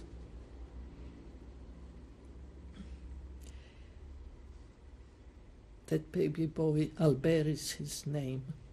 He lives in Israel. He's got 3 children of his own. So I stayed till they had the bread. And my grandfather's brother and his family came to the bread, to us. And after that... That was the family you stayed? In Marseille. Before? Yes. Were they willing to help you? I'll tell you in a minute. After the baby was, he was all right after a week or 10 days. I wasn't feeling well. I went to a doctor's and he said, you must go to a convalescent home. I was really finished. As I said, I was like a maid there. As she was so nice, I accepted it. I knew her father and her sister is still alive in Marseille. And Julienne is her name. She lives also in Israel on a kibbutz where her son is, Ein Dor. And when we are in Israel and she can come or we can go to see her, we always go and see her. I will never forget the thing she gave me when I got here, when I didn't have anything. So I went to a doctor's and he arranged for me to go to a convalescent home. I was losing weight, I wasn't well, I was having nightmares. I mean, so much so sometimes I used to jump out of bed. So he tried to get me into a convalescent home around Marseille. But as there were so many people coming from different camps, they were all full. So there was room in one of,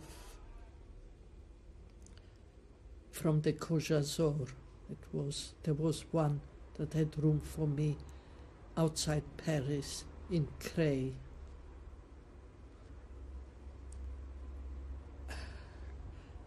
So I had to travel from Marseille. This was in the summer, the height of the summer. I wasn't well at all. I had to travel from Marseille by train to Paris and then change and go home to Creil. Well, money I didn't have. My uncle didn't offer to give me a penny. But the son of my grandfather's, the son of my grandfather, Henri, his name, he said, Flory, you can't go without the money. Although he was a very mean person, he said, here are 500 francs for you. You can't go without money. So I thanked him and I said, as soon as I can, get your money back. He said, don't worry. So my aunt, Julienne, she came to the station, Gare Saint-Lazare, and she said, won't you change your mind or come back? I said, no, thank you. You be happy with my uncle and your son. That's it. So I traveled from Marseille to Paris. It was so hot. I felt terrible. I got to Paris. I changed trains to Creil, and I arrived there. It was lunchtime. And you know, soon after the war, a bit of meat was a big, big thing. So the director of that place, he came and he said, look, come into the dining room, they are just having lunch. Come and eat. And then I said, look, all I want, have a shower and go to bed. I was really worn out. No, you must come and eat something. So he insisted so much. They took me to the dining room, and there were some elderly people, some from Poland. There was a lady from Greece. Mainly they were from Poland. And I sat down, everybody looked at me. I just couldn't eat. And they must have thought she's mad. She gets meat and potatoes, and she's not eating. So where was I sitting? Right opposite Wolf. He also said to me, Mademoiselle, vous ne voulez pas manger? I said, no, thank you. I said, no, merci.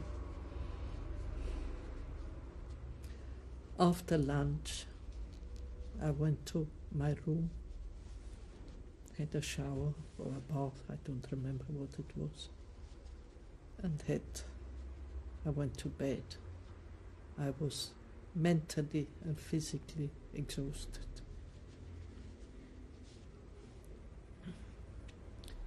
So after that, in the evening, this was near Chantilly, beautiful place. In the evening, everybody went out for a walk after the meal. I went to the veranda. Wolf was sitting one end and I was sitting the other end. And he said to me, Vous fumez, mademoiselle? Je dis, oui. So he comes over with some cigarettes. Oh, I said, I only smoke English cigarettes. Crazy. That's me. So he said, I've got English cigarettes too. He had cigarettes because his mother was here in England and she used to send him parcels.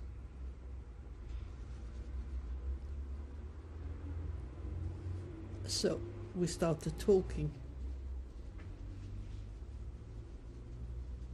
And from then on, went out together. One thing I forgot to say about my uncle. I started saying to him something about the camp. He didn't want to hear. He said, I suffered terribly in Switzerland. So from then on, I never said anything else to him. Never. If he's... You have to change tapes. Oh. He didn't want to know. He suffered in Switzerland. Anyway. Did anyone else wanted to know about what happened to you? No, not that part of the family either. You know, the one who lent me the money. No. And then, I must say, there was the language difficulty. They only spoke French. But by that time I spoke already French because my aunt didn't know any other language, so it's through her that I got the French. But no, nobody wanted to know. No, I always found this. Nobody wanted to know, really. Did you want to talk about it? Well, if I would have had a good reception to begin with, perhaps I would have talked about it, but I didn't, so that was it. I didn't talk anymore, no. The only time I started talking or comparing notes was when I started going out with Wolf. I mean, he told me and I told him, you know, this was different already. Was that important that you could talk to him about your Very, experience? yes, very. I can say that there was a bond already between us, you see. He was very kind, well, he still is.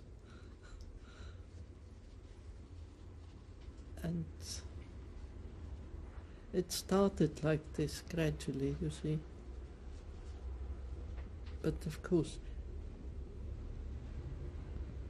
and I got in touch with my parents, I mean not me directly, but as the frontiers were closed with France and Spain, I used to write to my parents, send it to Wolf's mother who was living here in London, and she used to send them to Spain.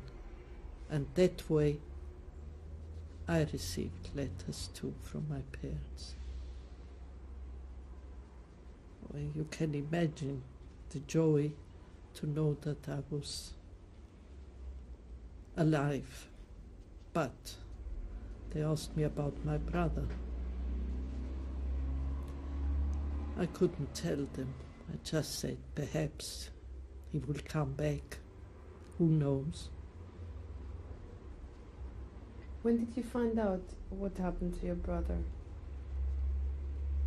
You said that you didn't know that he was sent to Warsaw. When did you find out? That he was in Auschwitz, you mean? No, that he was sent to Warsaw. Ah, after the war finished, I think somebody told me, who was in the orchestra too.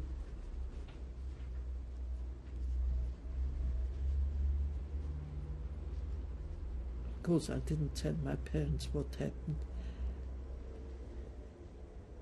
But me, even after the war, a nice few years afterwards, when we used to go to Israel, I was hoping perhaps I would see him there, because I thought perhaps he lost his mind suddenly and he didn't come back to our parents. I was hoping, I looked around in the streets to see whether I would recognize him again. But no such luck. He never came back.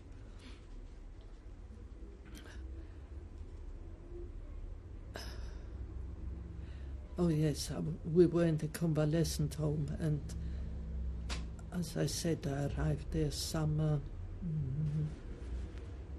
45, yes.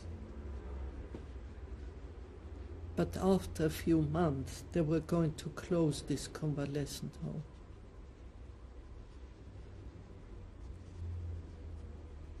And Wolf was also coming over here to see his mother, whom he hadn't seen for a nice few years.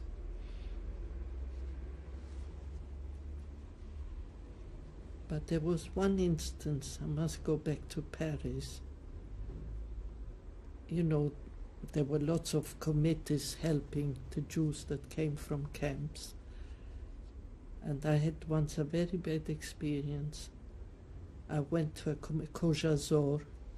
They should help me, money, clothing, something.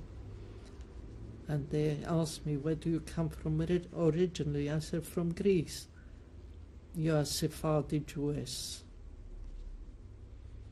I was boiling with anger. Luckily I was with my friend, because I don't know what I would have done. But I said to them, Hitler didn't make a difference, Ashkenazi or Sephardi. Didn't answer. This was soon after the war, an experience like this. But I survived that one too.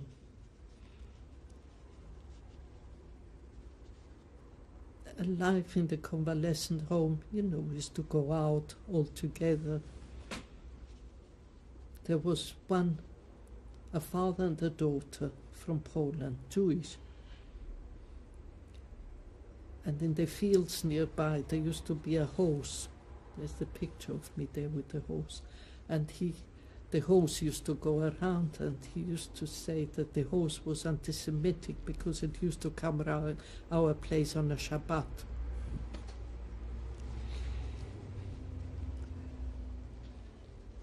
Who funded that home? I think it was the joint, the American joint, I think, with the Kojazon. And roughly how many people were there?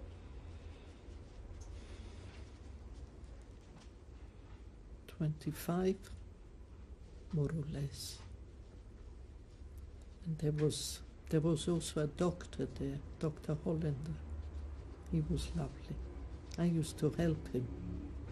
I mean, I had no knowledge of nursing or anything like this, but I used to help him, and he was ever so nice. I wonder if he's still alive.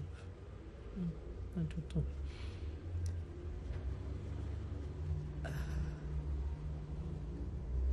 And there was also talk about closing that convalescent home, and we were all very upset because we were like a family already, you know, everybody went through bad times. So we had to make arrangements where to go. We went back to Paris, and there was also a hostel run by the American Joint. It was, do I remember the street? Rue de la Victoire.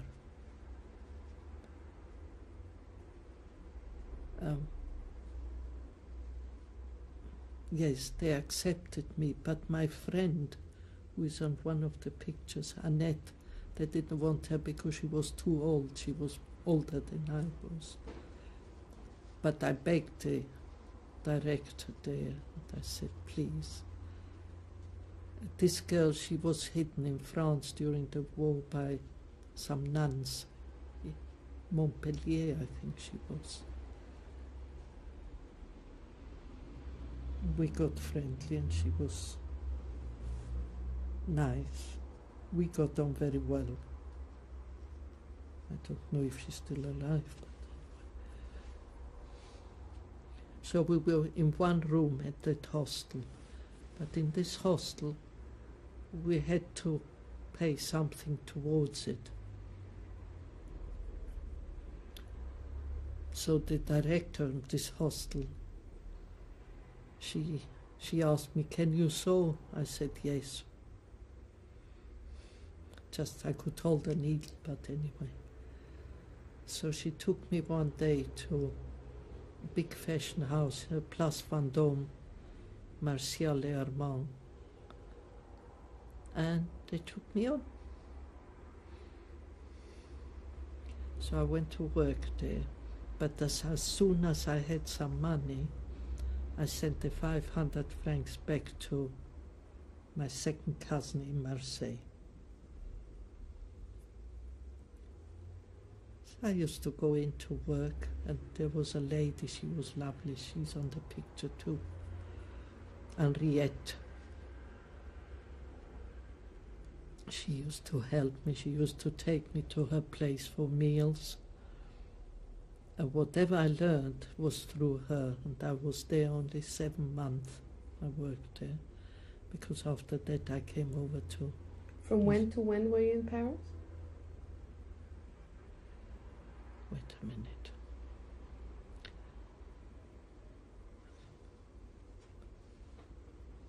'46.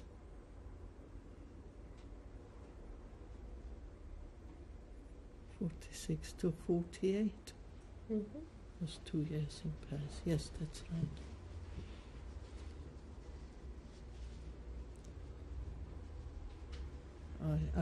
I said it in my book, but the first day I went into work, I burnt a model dress. It was my first experience. And she was so lovely, this lady. She said, all right, so I'll see to it, don't worry. I thought they'll throw me out the next day, but they didn't. I worked there for 7 months.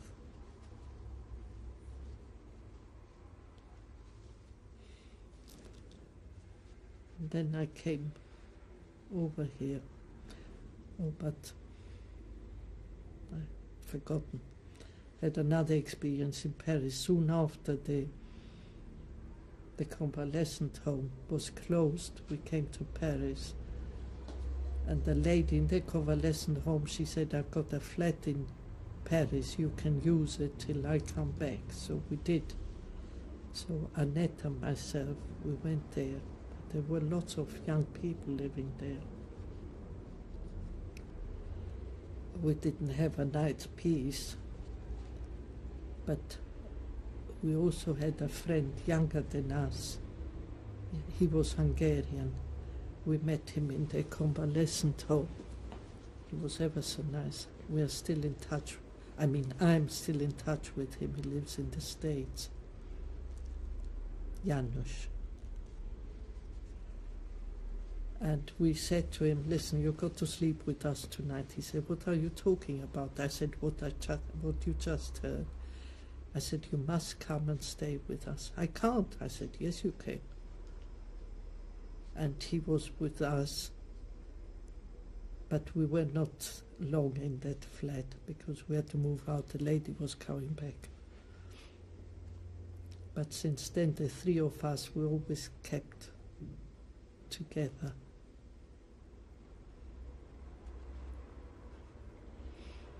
So where was Wolf in that time? Wolf came over here to see his mother. He was here for a month. And then he came back to Paris. And we saw each other every day. But the same thing, he came over here.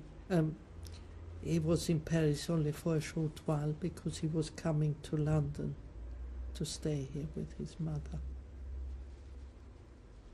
But by then our relationship was already more serious. I thought, now he's going, that will be the end of it. But it wasn't.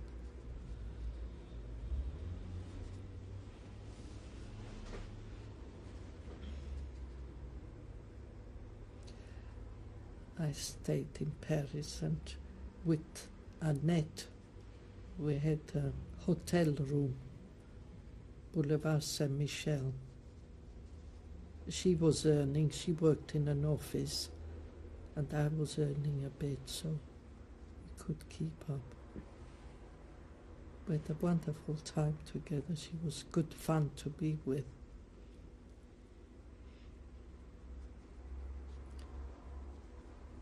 And then she met somebody who was a painter, I mean, an artist. He only had one leg. He lost his leg during the war.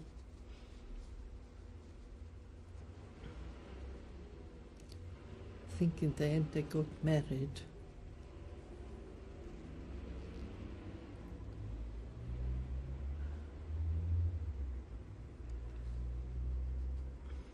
When Wolf came over here, he tried to get papers, you know, to bring me over here too. I came once for a visit, just for 1 month. I met his mother and his family. I went back to Paris. And then he tried, because he was looking first of all for a job. He got a job and he brought me over here. His aunt took me in as an au pair, and that's how I could come over here. She was very nice. Did you want to come to England? Actually, originally we intended staying in France, but because of Wu's mother, we came here. Look, she lost 2 sons and her husband. She had only 1 son left. I must say it was very, very difficult to begin with, very difficult. When I came over here, I didn't know the language again. And again, I had to say goodbye to friends that I made in Paris. Telling you, this is the story of my life.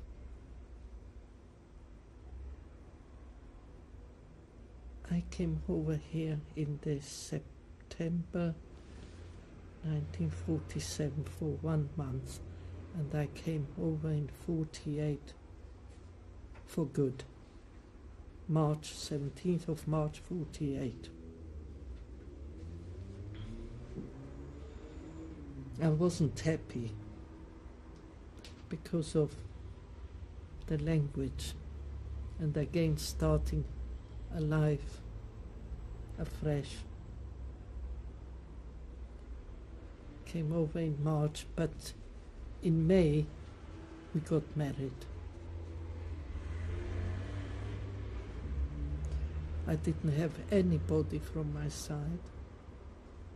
My parents couldn't come because of the same. The frontier was closed. A friend was supposed to come from Paris, but she committed suicide in the meantime. She was very unhappy. So I didn't have anybody here. I felt so lonely. I really felt like an outsider. Although the people were nice, my mother-in-law, but... Which language did you speak to your mother-in-law? A bit of German. And then the Yiddish, my adopted language is Yiddish.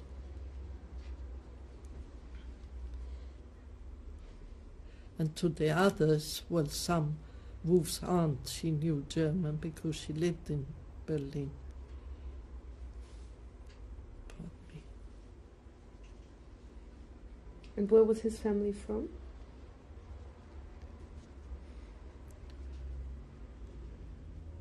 Well, his aunt also came from Poland, but she went to Berlin before the war. And he had cousins here that were born here in England already. But there again, it was always the language barrier.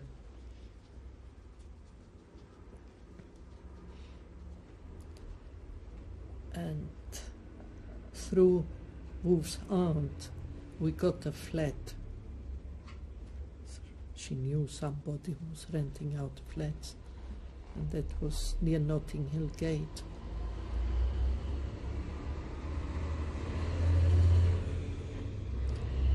We lived on the first floor. And my mother-in-law came to live with us.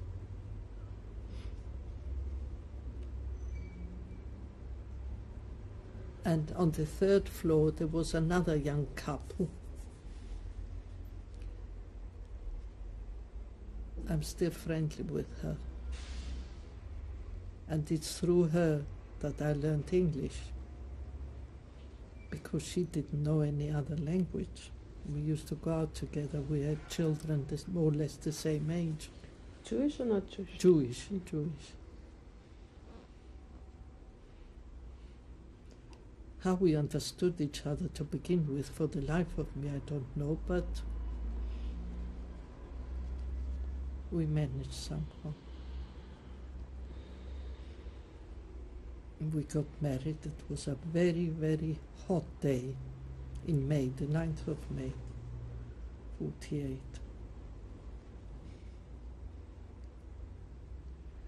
My parents sent me money to buy myself something, to wear. I didn't have anything. And I bought myself a suit, a silver grey suit in Paris. I didn't have enough money for a blouse. So when I was here, I knew a bit of sewing, so I made myself a jabot to go under the jacket.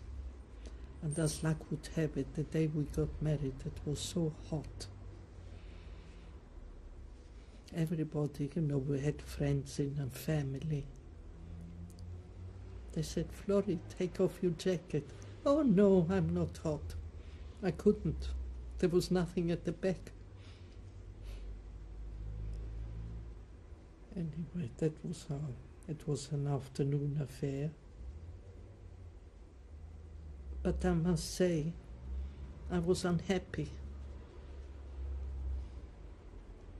Because I knew I had parents and they were not with me.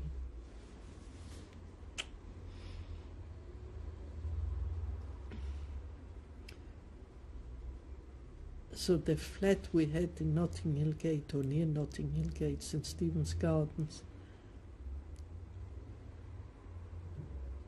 Oh.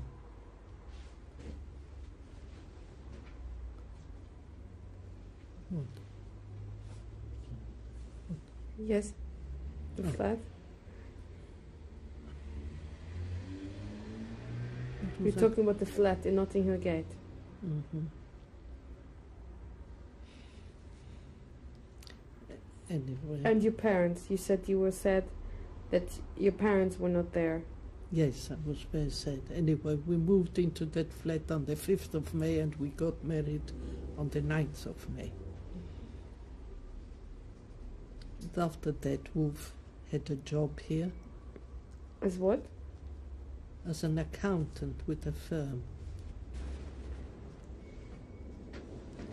But life wasn't very easy. I got pregnant straight away,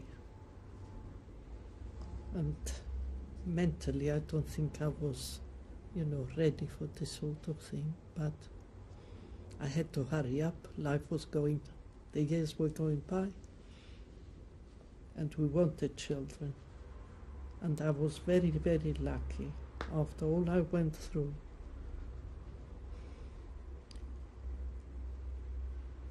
That I got two healthy children.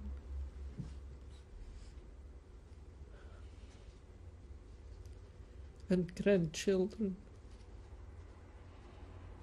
that I never thought I would see.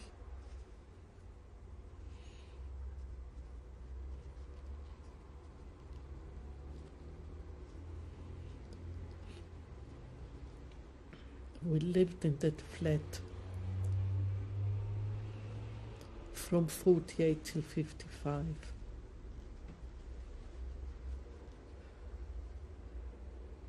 I had my two children while we were living there, Paloma and Judy.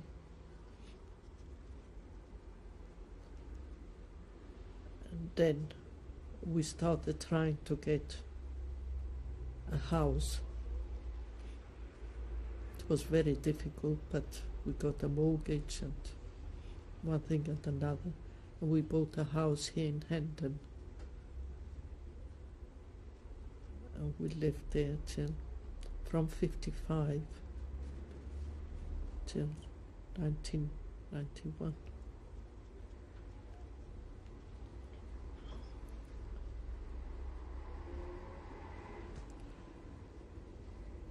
After Paloma was born, she was 6 months old, Wolf said, you must go and see your parents.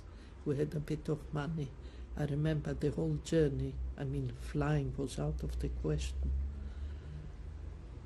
The whole journey cost £25 at that time.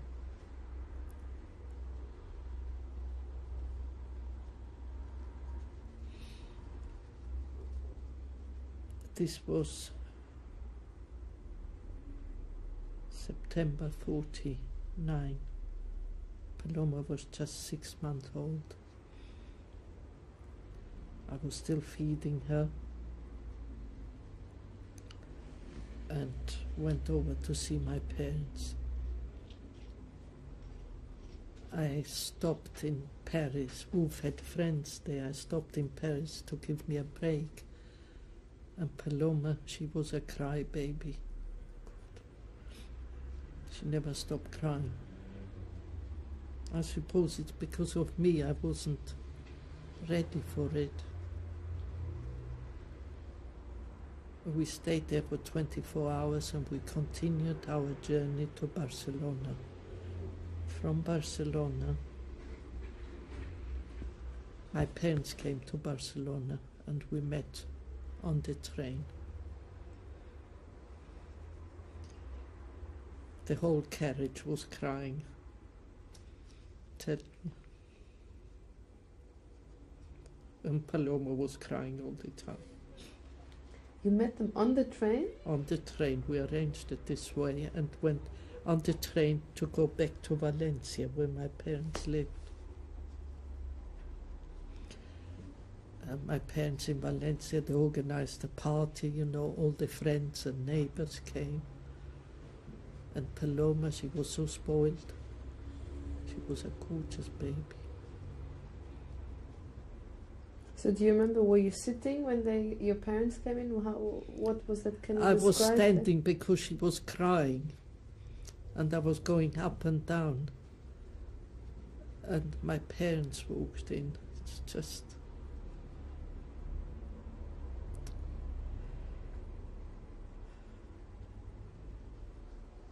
But there again, I couldn't tell them anything. I didn't want to tell them, really. I was happy to go to Valencia and stay in the flat and have a rest because, as I said, it was a very, very tiring and emotional journey.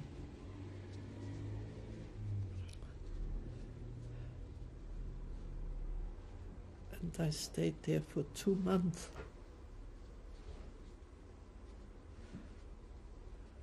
I wanted to come back and I didn't want to come back because I didn't see my parents for 13 years. I left them as a young girl. I went back as a mother with a baby in my arms.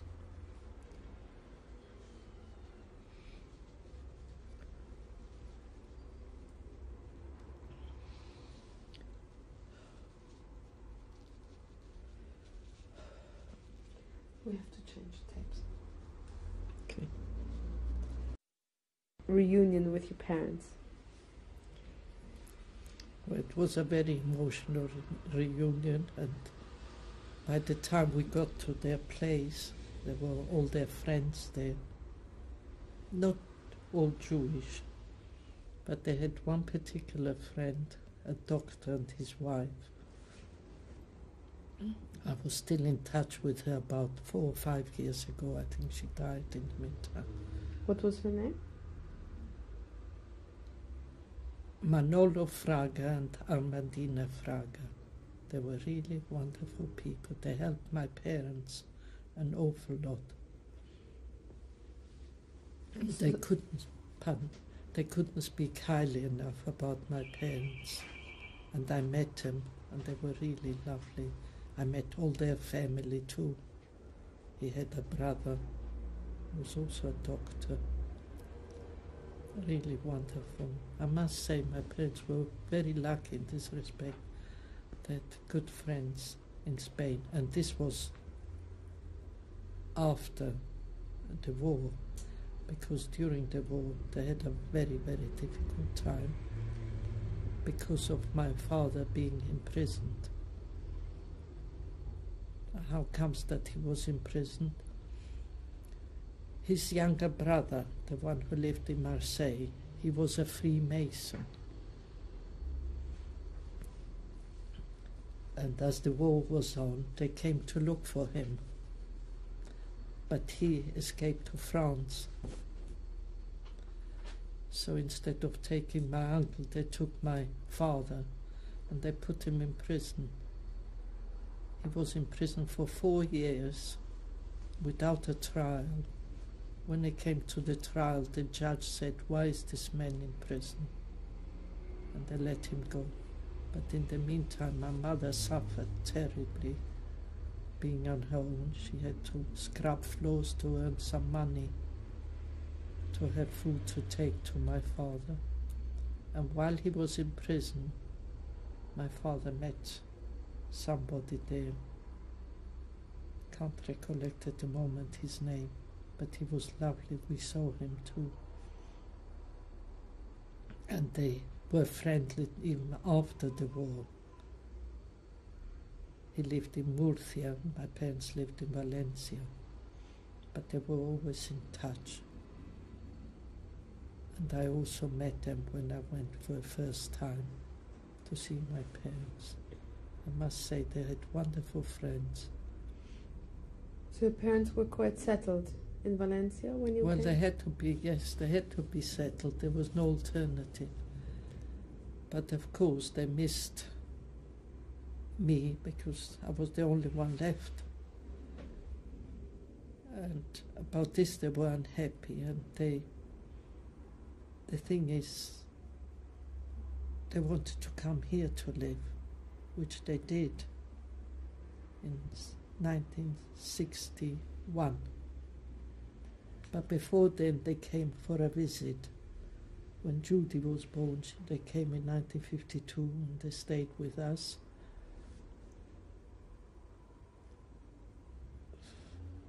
My father was a very outgoing person, very lively, always full of fun. When they were with us in our flat, one day my father said to me, I must get out. He wasn't one to sit at home. I want to go to Piccadilly. So we said to him, you don't know the language. He said, don't worry. So we told him which bus to take. He went, he paid his fare, and he said to the conductor, you, me, Piccadilly. It was really fun. And he did go to Piccadilly and he came back. He was really... My brother was like him too, full of fun. My mother was more on the quieter side. I had more in common with my father than my mother. Was this resentment that they sent me away, although it wasn't her fault. Or what it was, I could never get close to her anymore. I mean, I loved my mother, but it wasn't a closeness as a mother and daughter.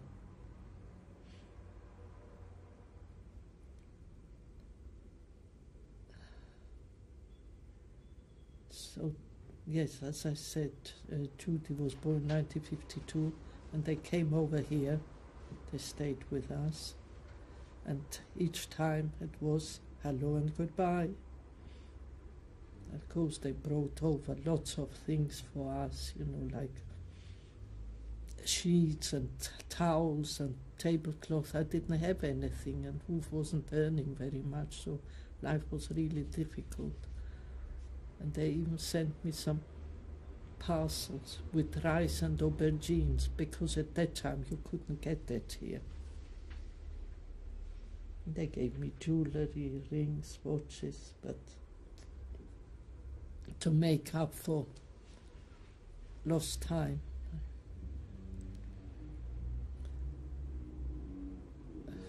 Anyway, we used to correspond, of course. And they made a living there. My father started from scratch some sort of business again.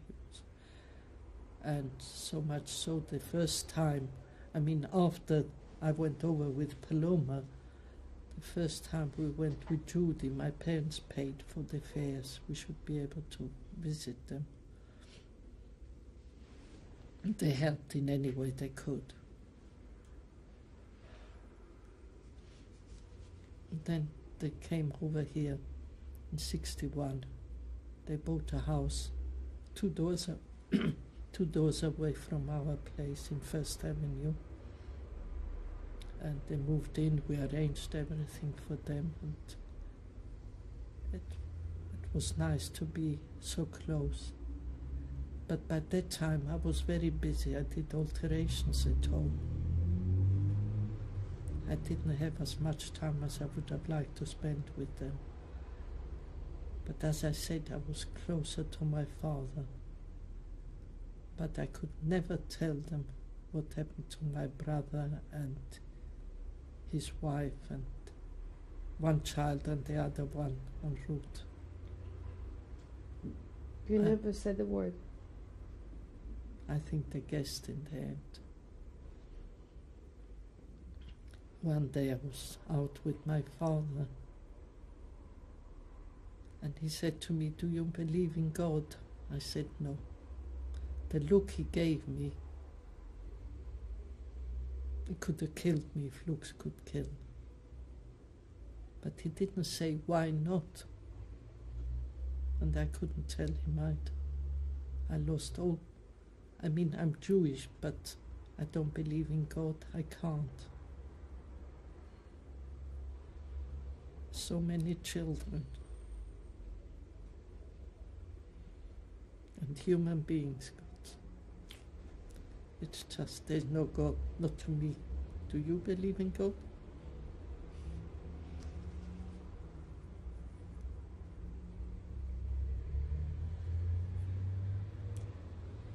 So in 1962 was the first time we went over to Israel. It was in the summer of 62. We went by ship. It was the Moledet. And we stayed a bit with, not with, but they organized for us to have where to live, a Wolf's cousin. And then I stayed a bit with my cousins who lived in Akko.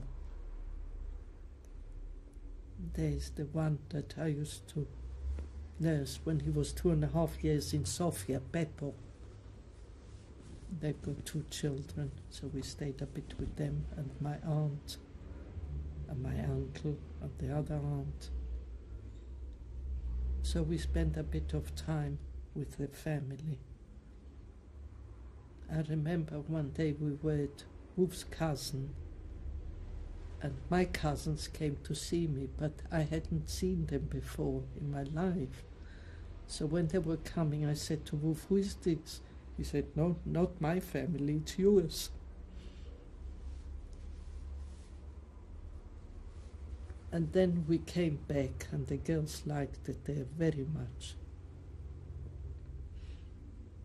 We came back here, and my parents were desperate to go, well, my father mainly, to see his brothers.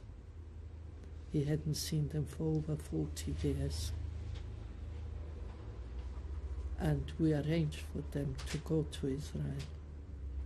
But my father was ill. He had heart problems many years.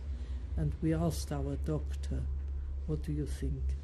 He said, "Let him go if that's what he wants to do, because he can die here, he can die there. So let him go and have this wish." And they were there for 3 weeks, and my father had a heart attack and he died there. So my mother was alone in Israel. She stayed with her brother-in-law, but things were not so good.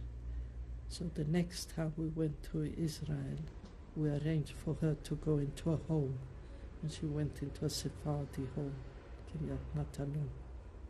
It's just like her maiden name, Matalon. And she was there. We used to go and see her each time we went to Israel. We could only go in the summer because of the girls' schooling.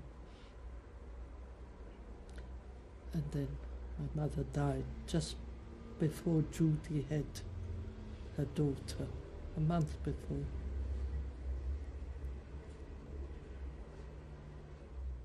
And now we go as often as possible to see the children and grandchildren.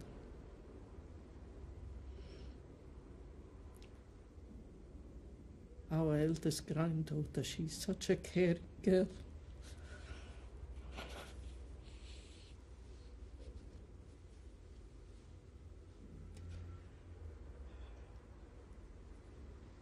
What is her name?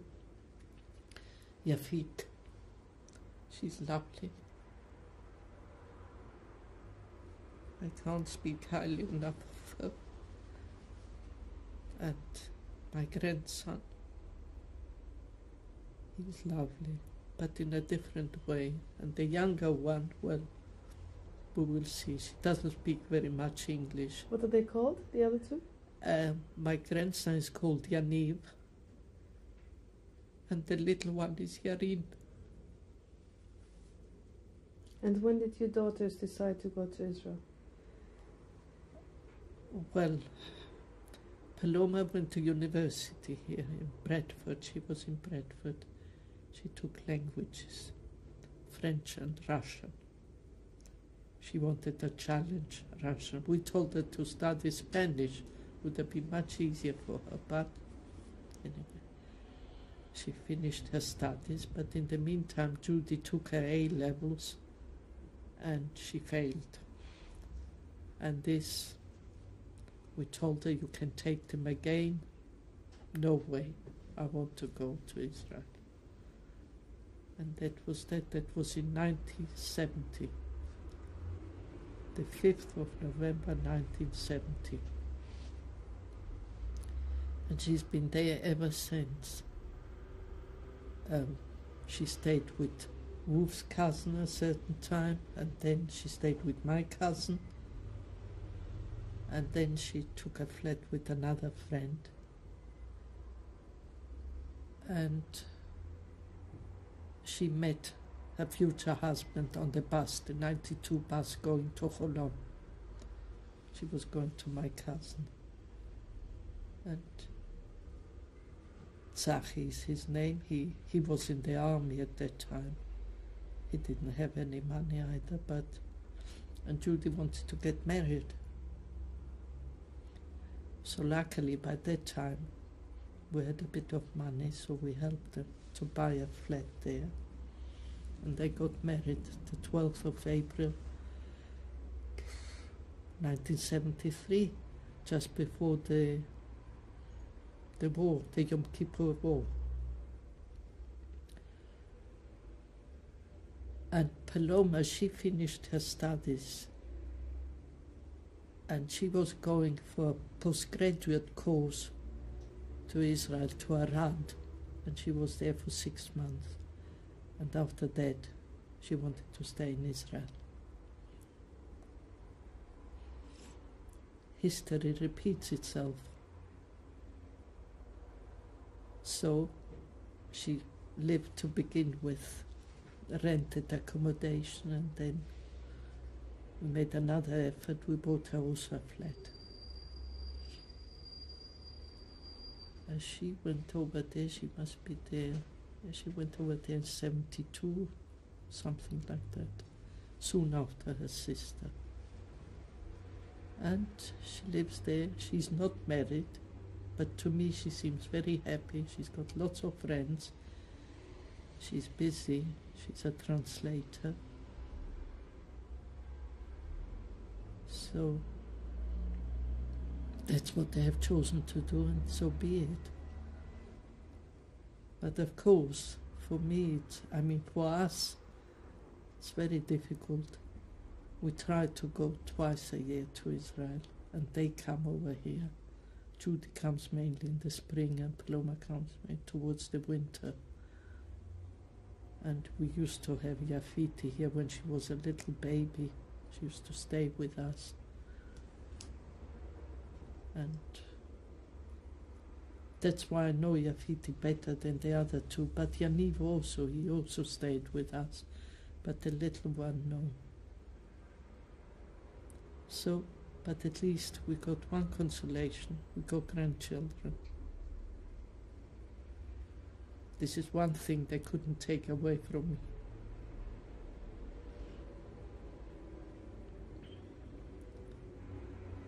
What else can I tell you? Did you talk to your daughters about what happened to you during the war? Not when they were little. When they asked questions, we told them something.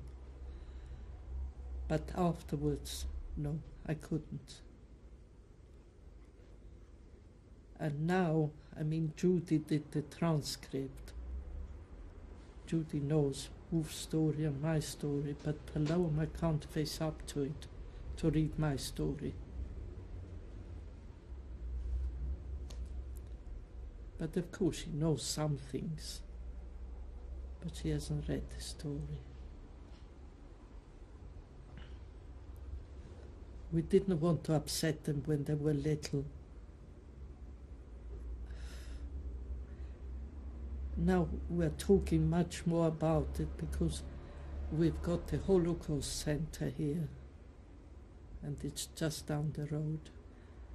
And this is a big help, because there you can relate to people. Outsiders, some. I've got a friend, she's a very good friend, not Jewish, but I can talk to her, but it's not the same. They can imagine how it was, but they can never grasp the seriousness of what we went through. So it's important for you to go to the center? Pardon? The center is important for you? Very. It's my lifesaver. If something happens in Israel, a bomb or somewhere, I feel it's a refuge for me there. I feel safe. And they do an awful lot for us. You know, we got outings, theatres, concerts, people come and talk to us. To my mind, it's the most wonderful thing. I only wish it would have happened earlier. But it's better late than never, they say. And the lady who is in charge, she's wonderful, I think. All of them, they are very, very nice, very helpful. Did you ever go back to Thessaloniki? Well, when we can. Yes, we have been back, and I must say Eric invites us all the time, but Wolf is not 100%. It's very difficult. He's got to be on a very, very strict diet. So when did you see Hella Cunho again after the war? I saw her once when her grandson got married, Ricky. I was at their wedding in Jerusalem. I was on my own in Israel at that time. When was that?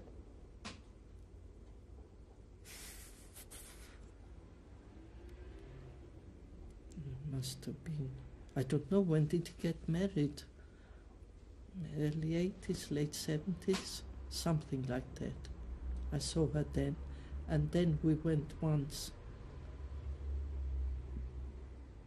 to Erica's. We stayed with her, and Hella at that time could still walk. And she took us out on a trip. It was wonderful, really. To go back to Salonika doesn't bring back bad memories for you? It's a mixture. The thing is, I want to go back there because of the friends I've got there. Other than that, perhaps yes, perhaps no. But look, I can't get away from it. I was born there, although I didn't live there very long, but it has a certain appeal, and I would love to go again. Do you feel a connection to the city? To the city, do you feel a special connection? Yes, but I don't recognize many things apart the La Tour Blanche, you know, and the Paralia. Other than that, the synagogue or things like this. Yes, the Singru synagogue. I wasn't inside, I was in the street there.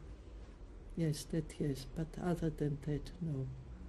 And as I've told you, the 151 disappeared now, so there's nothing.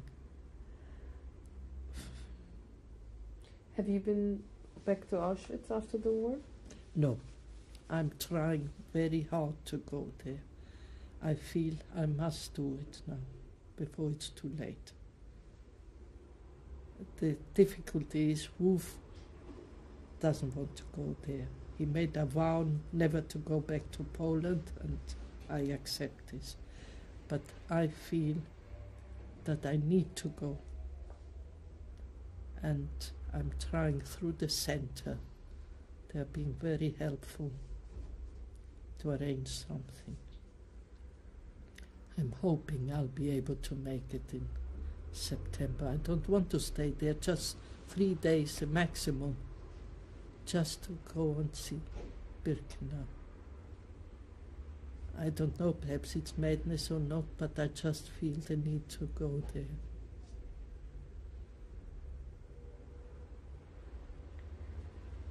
After you've changed places so often, would you say you feel at home here in London? Yes. I wouldn't like to change. I've changed so many times. And learning new languages. I would love to be able to speak Hebrew, but I've tried many times. Doesn't sink in. It's too late in the day. That's what I think. I tried, even I had private lessons. I know a few words, but that's as for a conversation I can't. I even start, in the center, there's a lady who comes on a Thursday to teach Hebrew. I started with her, but I could see it was hopeless. So I gave up. But when we got to Israel, I managed with the English, with the French, with the Yiddish, Ladino. So I don't worry too much about that. Now, is there anything else you'd like to add which we haven't talked about, which you think is important? Refresh my memory, go on, please. If there's nothing else, the last question I'd like to ask you whether you have a message to give. Yes, I have got a message. That message is, I hope to God it never ever happens again.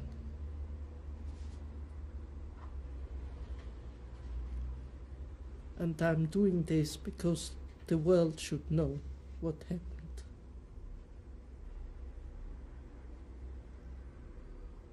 Because it takes a lot of things out of a person to be able to go through this, to talk about it.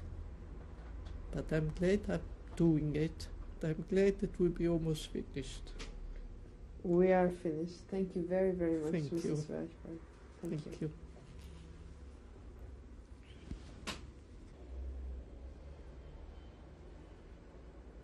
Mrs. Raychbart, could you please introduce the gentleman on your left?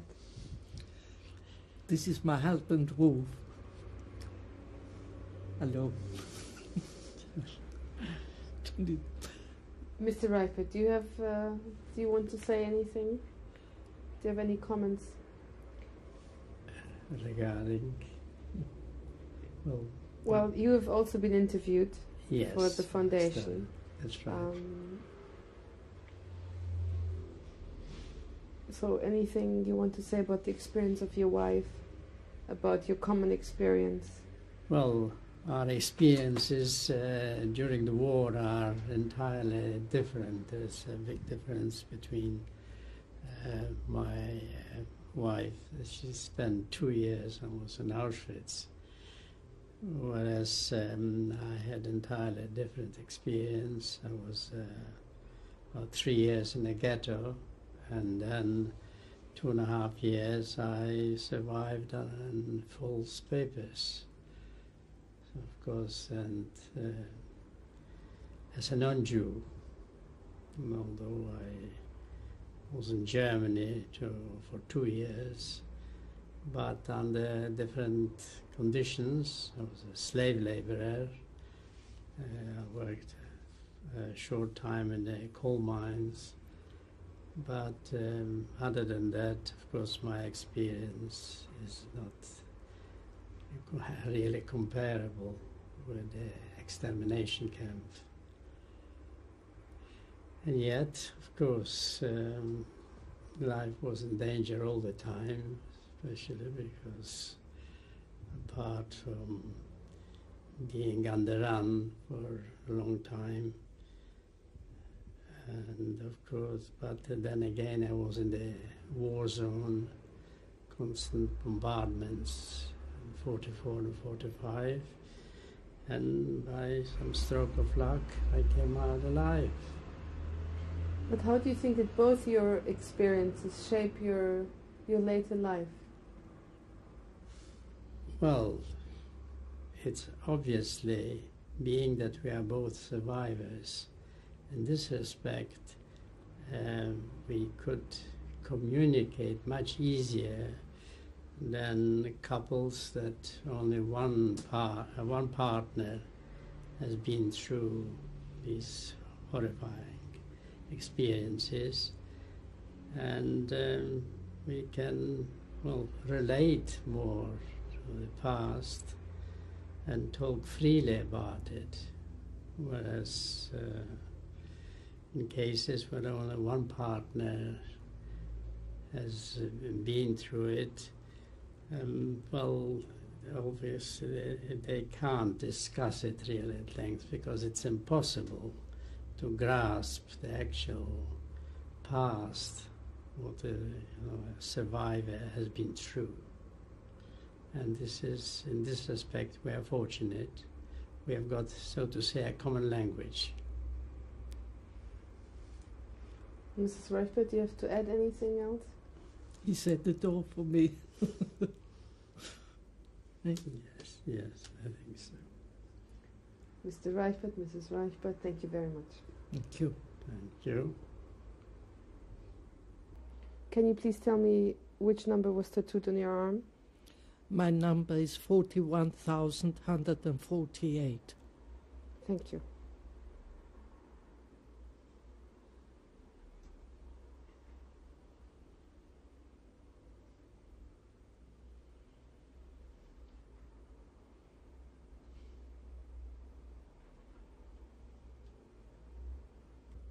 Can you please describe this picture? This picture was taken in Munich in approximately 1925. These are my parents, who were born in Saloniki too. Can you tell me the names, please? My mother was called Regina, and my father Chaim.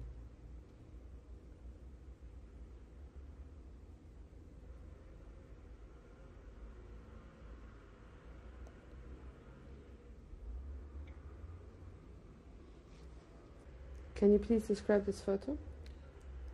This photo was also taken in Munich. There's my mother standing. My mother's name is Regina, my brother Yom Tov, myself Flory, and my father Chaim.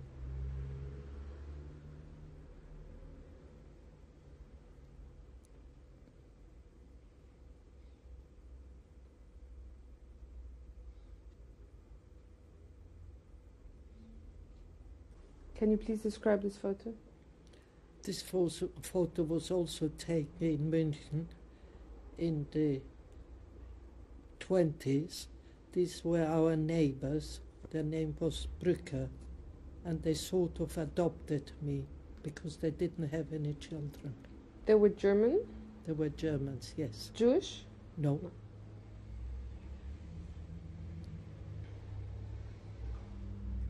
Can you please describe this photo?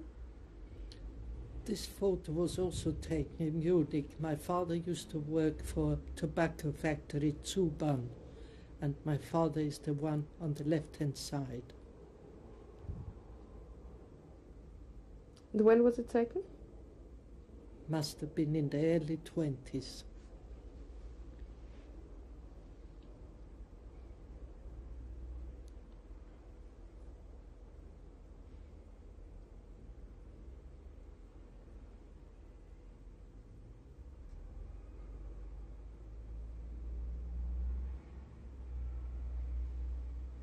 Can you please describe this photo? Well, this was the Schmidt. They used to live upstairs and they had a big party. I don't know the occasion for it, but my parents were invited, and I can't see my father and it's just my mother. Where's your mother? She's sitting right in front of the gentleman at the back in the white shirt with the long necklace. Can you please describe this photo again? This was taken upstairs at the Schmidt's flat. They had a big party. Sam Schmidt is the one at the back in the white shirt, and in front of him is sitting my mother with a long necklace, and Schmidt's wife is the first one on the right. And what was the address? Aberlistrasse number 1. Can you please describe this photo? This was also taken in Germany, München. And here I am with my brother Yom Tov and myself. I think this must have been taken in 1925.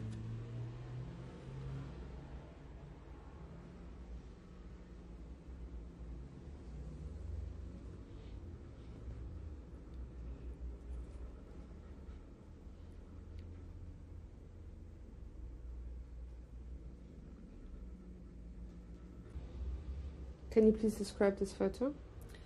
This photo was taken in the early 30s in Madrid. I'm out for a walk with my father.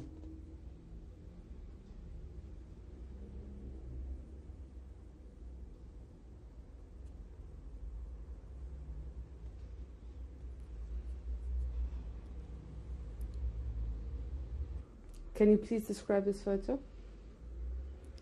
Well, I don't remember exactly. It must have been the end of term. This photo was taken in 1935. Where? In Madrid. Calle de las Hileras. Which school is it? It's a Spanish school, a primary school really. And what was the name of the teacher? Doña Elena.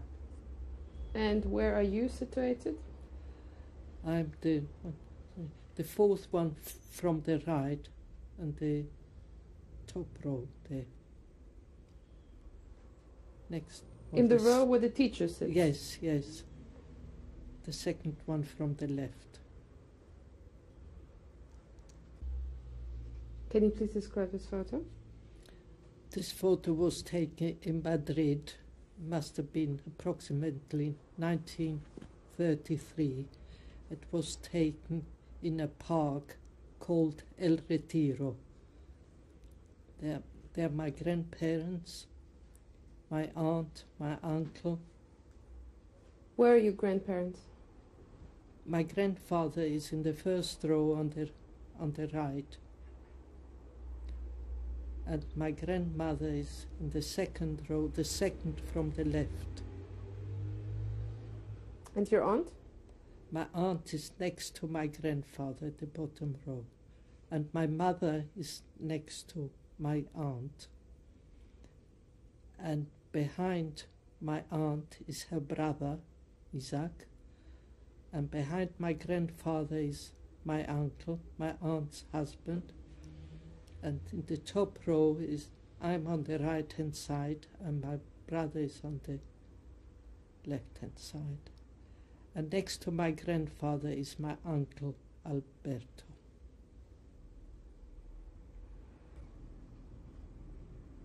Can you please describe this photo? This was also taken in Madrid in the early 30s, and it was a wedding.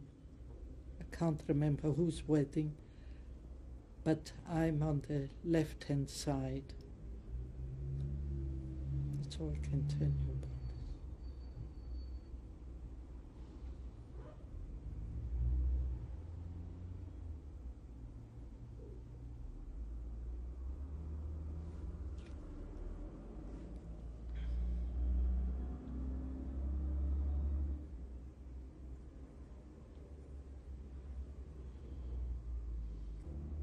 Can you please describe this photo? This photo is my brother when he got married. I think it was taken in France. I can't tell you exactly where. And my brother's name is Yom Tov, but I don't know her name. When was it roughly taken, the photo?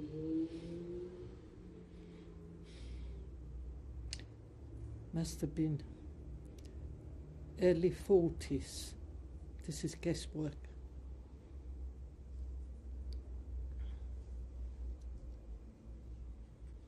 Can you please describe this photo? This photograph was taken in 1946 in France, place called Cray.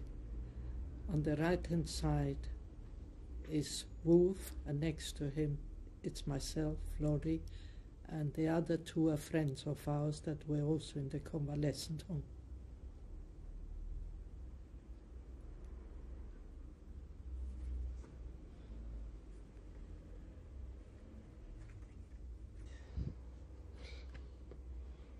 Can you please describe this photo? This was also taken in Cray in 1946 in the convalescent home. That's me.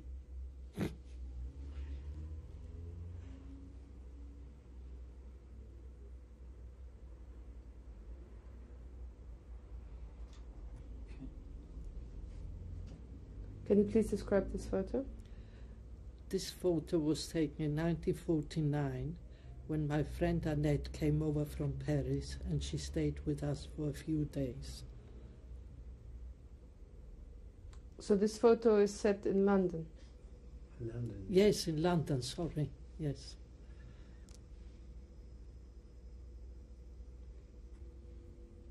Can you please describe this photo? This photo was taken in Paris in 1947 when I worked in a fashion house, Martial et Armand. The top row is my friend Henriette, and next to her it's me, and the others also worked there with us.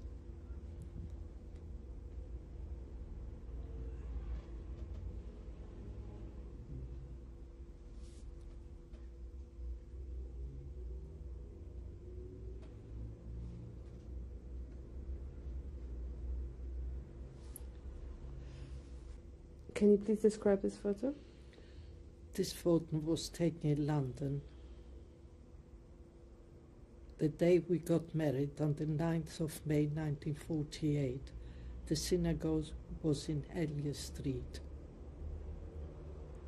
And who is on the photo? Well, my husband is on the left, and the rabbis, I take it. Two officials. Can you please describe this photo? This was taken in London on the 9th of May 1948, now wedding day, outside the synagogue.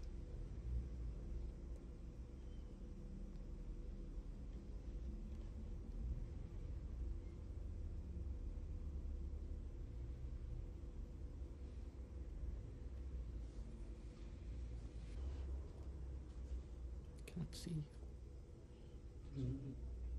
Can you describe this photo? Can you describe the photo? Yes. This photo was taken in Valencia, Spain, in 1949, when it was taken in my parents' flat when I met my parents after 13 years. And I went back with my daughter Paloma.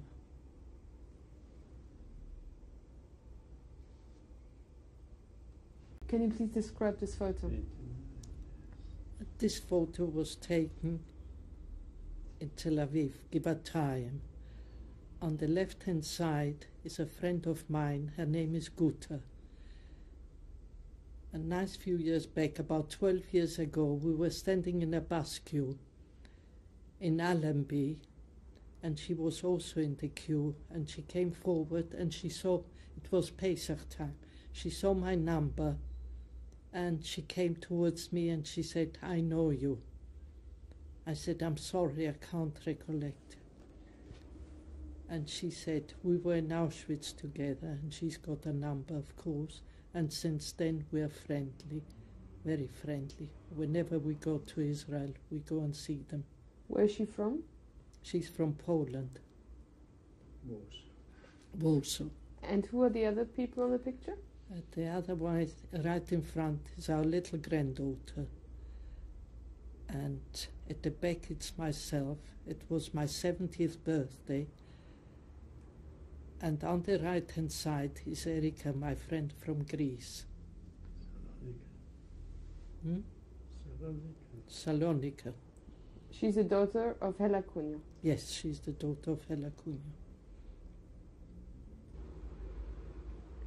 Mr. Raychbart, can you please tell us about these two artifacts? The badge with the letter P was the one that I was wearing whilst I was in slave labor camp in Germany between April 1943 and 1945. Now in Germany, at that time, generally in Germany, there were three groups of people that had to wear badges. Well, the Jews, of course, the yellow badge with the Jude, and the Poles with the letter P, and the Russians with OST, which means German Ost, which is it means east. So all these people were easily recognizable by the authorities. Are those badges yours? Did you wear them? Which one? I wore the badge with the letter P. Yes, that's the original badge I wore the 2 years whilst I was in Germany. And you kept it for all these years? Yes. I brought this, and I brought the one with Ost as a souvenir because I was quite a while in a Russian camp as an interpreter and a nurse. So for how long were you wearing the P? For 2 years between, as I mentioned the dates, April 43 to April, till the end, to the liberation, till the 1st of April 45. And where were you wearing it? On the left, on the breast, yes. They were all the camps and the slave labor camps, Poles and Russians had to wear those camps. Thank you very much. Okay.